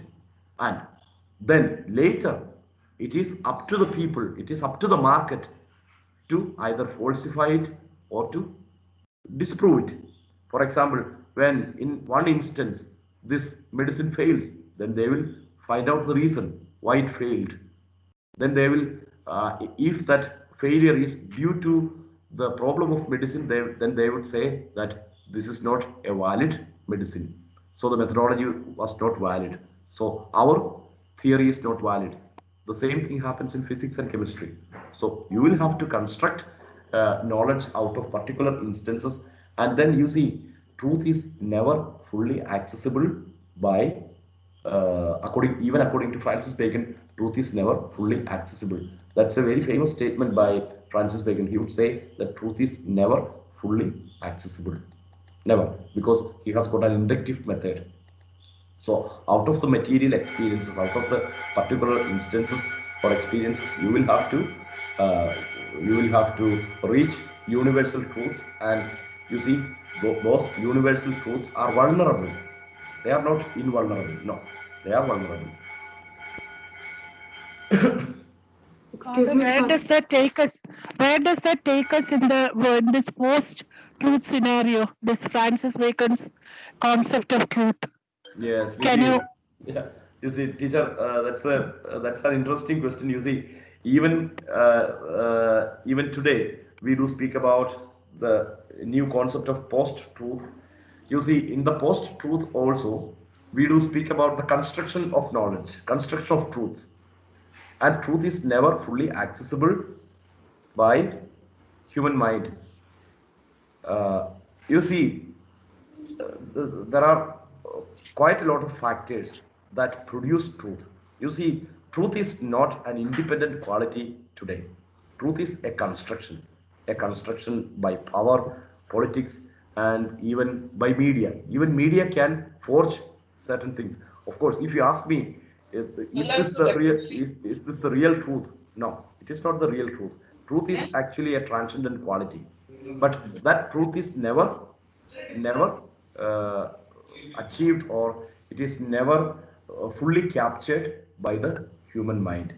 That's why when we move to the contemporary age, we will find out a lot of examples for the incapacity of human mind to access truth in its fullest sense, and I will definitely refer to it when we move to the contemporary module. Definitely. For example, if you when we go to counter knowledge and so on, I will definitely. And if you are interested, you can also access another article by me, uh, truth Truth and Certainty in the Post-Truth Age, uh, an article titled Truth and Certainty in the Post-Truth Age.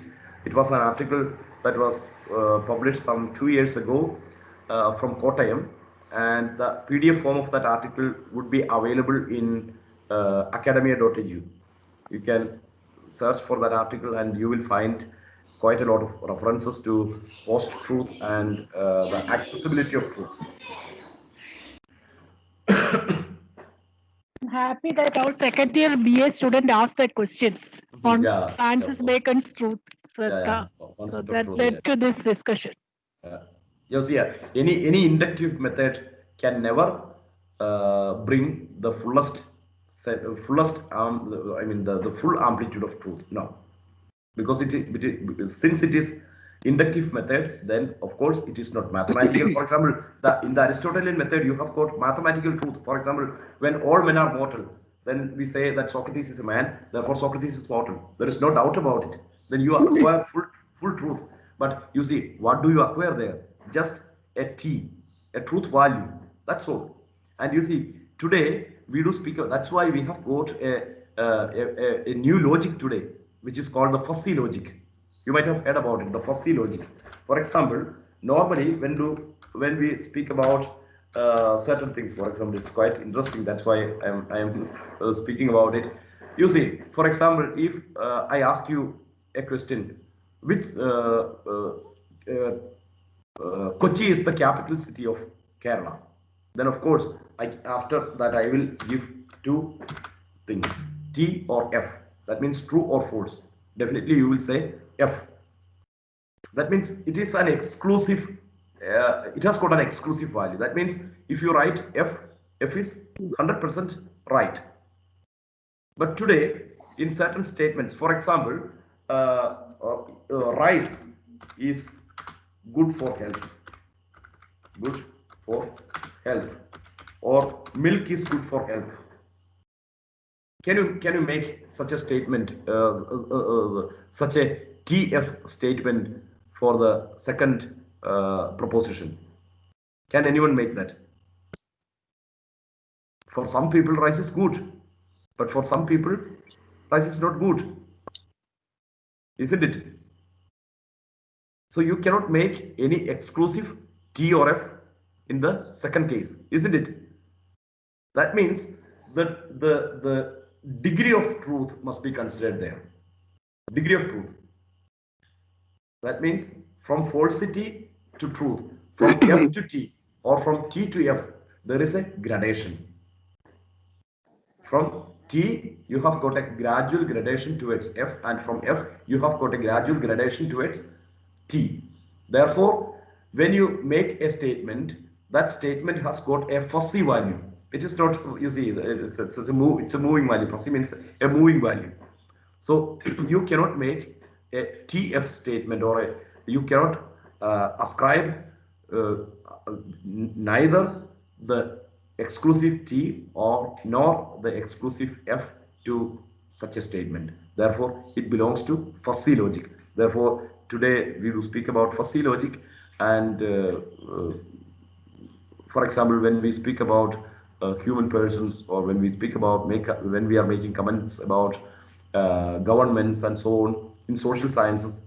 For example, in mathematics we can make TF statements, but in social sciences, can we make TF statements? No, we can never make TF statements, true or false statements. We cannot have objective type answers in social sciences. Therefore, or if I ask you, is Shakespeare's drama Othello good? Sometimes certain people would say that it is not so good, or they would find certain problem with, certain faults with that, even that drama. So we cannot make an objective statement in such cases. Therefore, the gradation of truth and falsity must be weighed, must be valued there, and such a logic is called fuzzy logic. So in an inductive world, we cannot speak about T or F. Instead, we have to speak about the fuzzy values of truth and falsity. That's why we have to employ fuzzy logic. So in an inductive methodology, we will have never full access to truth. And in an inductive methodology, it is it's it's quite unlikely to be completely false as well. Okay, good. Excuse me, Father. Yeah. There are two questions. The first question is from Miss Angela. Can you please explain the term transcendental in Kant? Immanuel Kant. Transcendental. Okay. In Kant, yes. Transcendental. Okay. Transcendental. Yes. Certain truth and reason be free from subjectivity and experience in the post truth. Okay, fine. Transcendental. You see, transcendental means we know the common understanding of the, or the common meaning of the general meaning of the word transcend. Transcend means to go beyond or to surpass. So transcendental means, simply speaking, transcendental means that which transcends the sense experience. For example, even before that's why I told you the example of the flask and glass. For example, I have got a flask in my room, and even 1 hour before I took some hot water. And you see, if somebody asked me, or before, if I place my flask on this table, you will never be able to say about the content of this flask. Sometimes it would be tea, sometimes it would be coffee, sometimes it would be lime juice, sometimes it would be mere hot water. So the content of that flask must be determined later, only after experience, only after drinking, or only after pouring it into the glass, you can find it out. But before the experience, you can say one thing: no matter whether it is water, tea, or coffee, this flask contains only 1 liter content.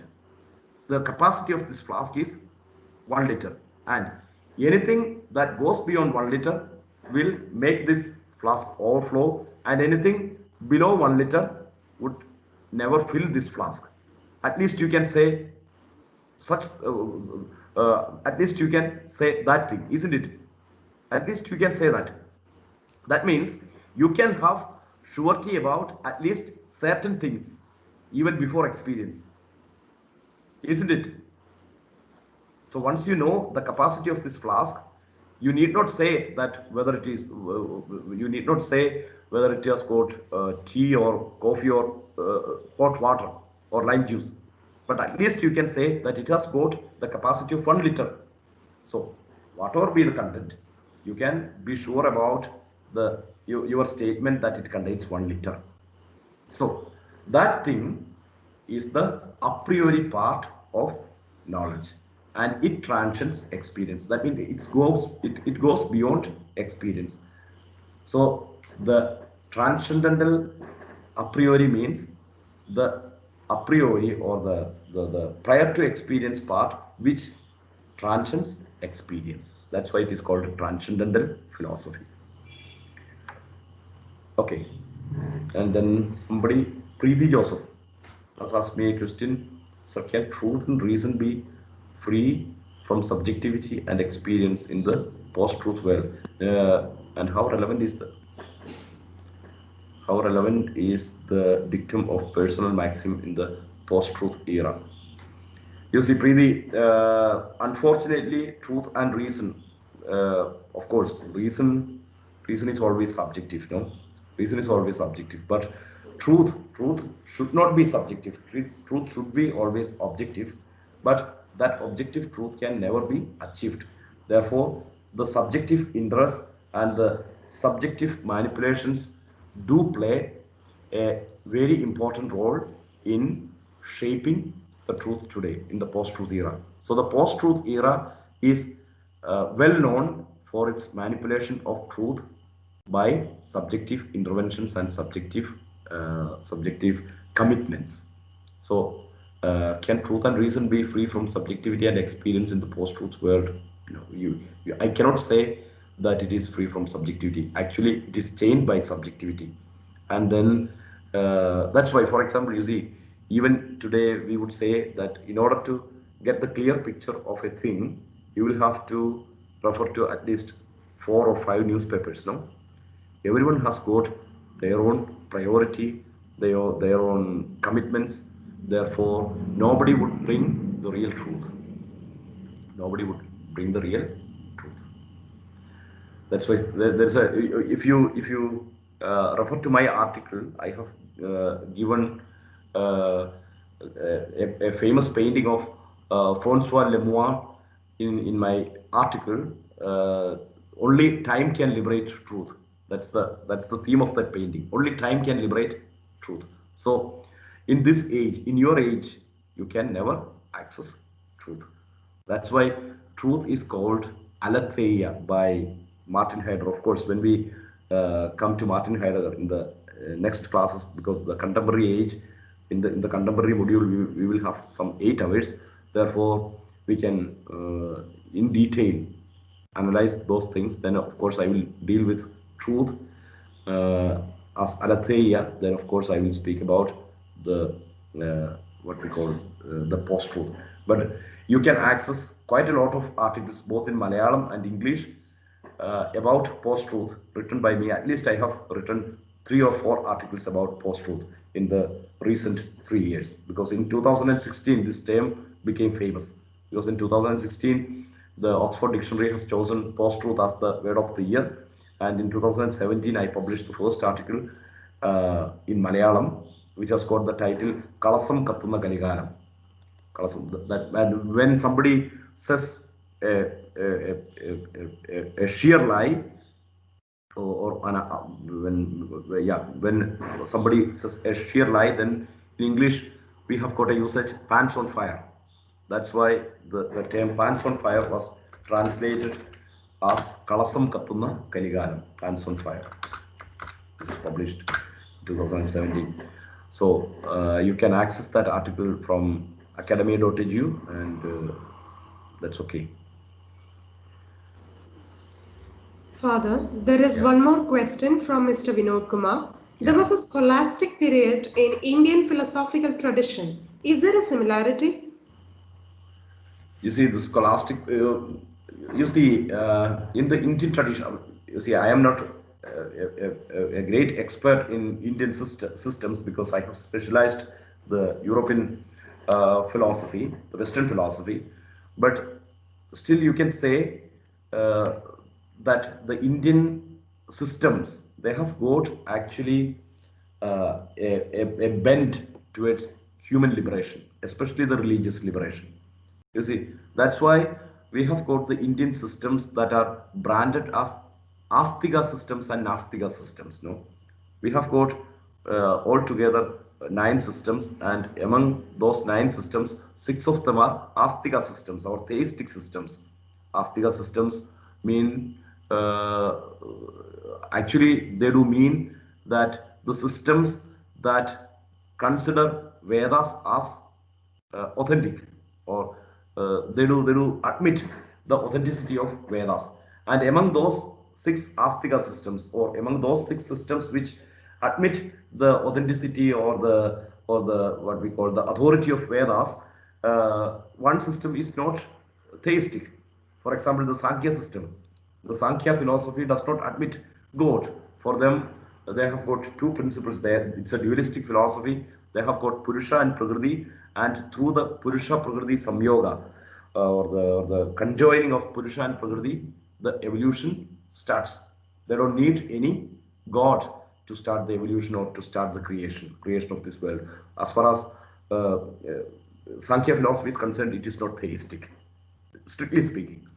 Well, there would be certain great scholars who would differ from me. Anyway, as far as I am concerned, and as far as the common understanding of the Indian systems is concerned, this is not a theistic system. But the other three systems, that means Buddhism, Jainism, and Charvaka, all these three systems are known as the Nastika systems, which do not admit the authority of Vedas. And you see, in the six Astika systems, they do always speak about the what we call the liberation of human person, and that too in a religious flavor.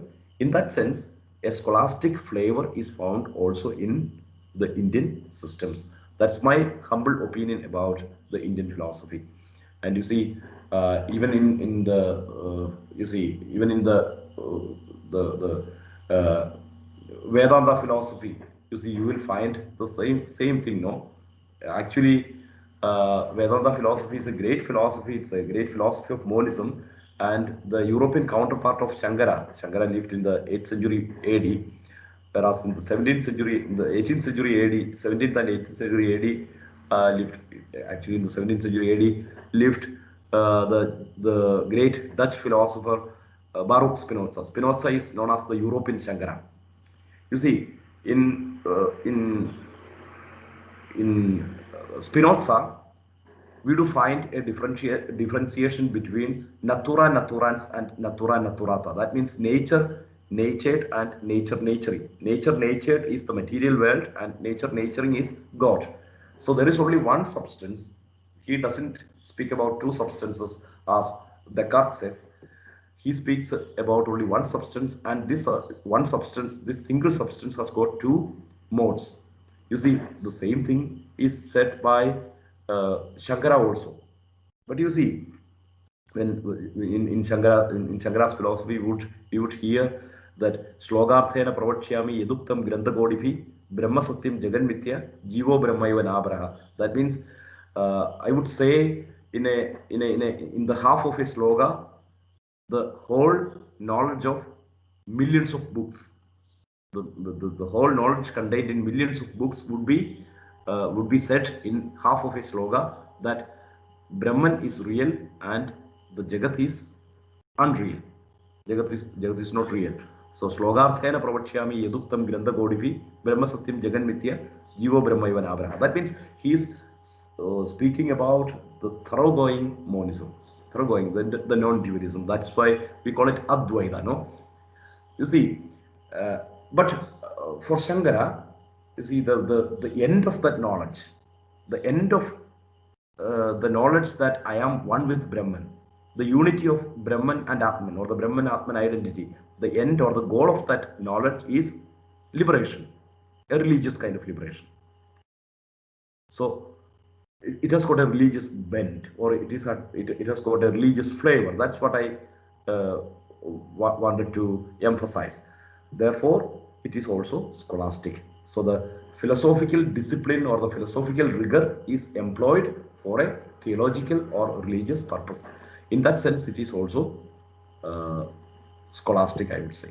But there is no real parallels between the scholastic philosophy of the West and East.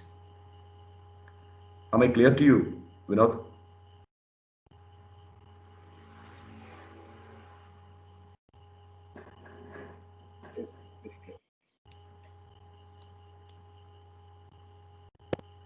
Hello. So can I ask you a doubt? Yeah, of course. Hello. Yeah. I'm Nisha. This is just a curiosity. So you've mentioned, and as we all know, philosophy is a discipline from which all other disciplines have evolved, and it is even reflected in our degrees now: MPhil, Master of Philosophy, Doctorate of Philosophy, etc. But very few educational institutions offer courses in philosophy, and it has Yeah, sort of become a rare subject. Can you account for the yeah. decline of philosophy in the present time? You see, you It's see, more of a curiosity. I've always wondered. yeah, you see, if philosophy gets its due importance in the academic circles, then of course, then well, I would encourage that because then I will be very busy. Good, but you see, in West, in Europe, for each and everything, for example, no matter whether you study physics or philosophy or physics or chemistry or law or economics, you will have philosophy of economics, you will have philosophy of physics, you will have philosophy of chemistry, you will have, I mean, philosophy of science, or you will have philosophy of law. Therefore, they have got a philosophical backup for each and every subject. Therefore, philosophy is an indispensable discipline in universities. But unfortunately, we don't find it here. You see, just today I have started my classes at Pune. Today, in the morning, I had classes in Pune, and today I spoke about philosophy of altruism or philosophy of love, and tomorrow my class is on philosophy of technology. So technology has Oh, got a philosophy. You see, okay. right now we have I didn't know spoken that about, technology had a philosophy. yeah, yeah. I didn't know that technology had a philosophy. Technology has got a philosophy. You see, today we were speaking about technology. No, technology is manipulating the world or reshaping the world, reshaping the material powers or the natural powers for our own purpose, isn't it? That's what is called technology, simply speaking. No, so such things should be analyzed in a philosophical way. That's what we are doing in philosophy. So actually, philosophy is a very important subject, and most of the philosophers are great scientists as well. But unfortunately, we do pay very less attention to philosophy, and it has created quite a lot of academic chaos in our disciplines. That's why we cannot produce good research works. Without a philosophical mind, we cannot produce much research works. In order to approach things in a critical way, we must have the tool of philosophy. And you see, philosophy does not bake bread. You see, in Shakespeare's Romeo and Juliet, Romeo says, "Hang a philosophy unless philosophy can make a Juliet," isn't it? Hang a philosophy unless philosophy Mm-hmm. can make a Juliet. So, philosophy can never make a Juliet. That's why all the Romeos would hang a philosophy. That's what is happening here. Okay, thank you. Any other question?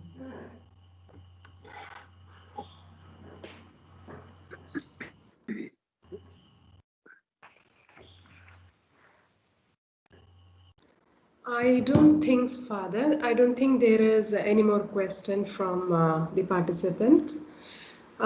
Shall we wind up this day? Okay, we shall wind up, and Okay. in the next class we will start with Hegel and the post-Hegelian philosophy. Well, we have got some 8 more hours. Then I think we can finish it. You see, when we discuss, we have got a lot of things to explain, no? Yes, And and yes. I, and I do find it quite interesting to enter into discussion with you. Then only then, Yes. then only I can explain the things that you need. Yes, that makes more sense and that makes it more effective as well. Yeah, yeah. So, thank you, Father, for Okay. 2 hours of such an enlightening session on modern philosophy that touched upon Francis Bacon, Descartes, John Locke, David Hume, and Immanuel Kant. You have also answered all the questions exceptionally well. Thank you, Father. Okay. Thanks also to my colleagues as well as Dr. Anjana Shankar, head of the Department of the Research and Postgraduate Department of English, Sri Shankara College, and a big thanks to all the participants with your for your patient listening and good interaction. Thank you all. Thank you. Good night. Thank you, teacher.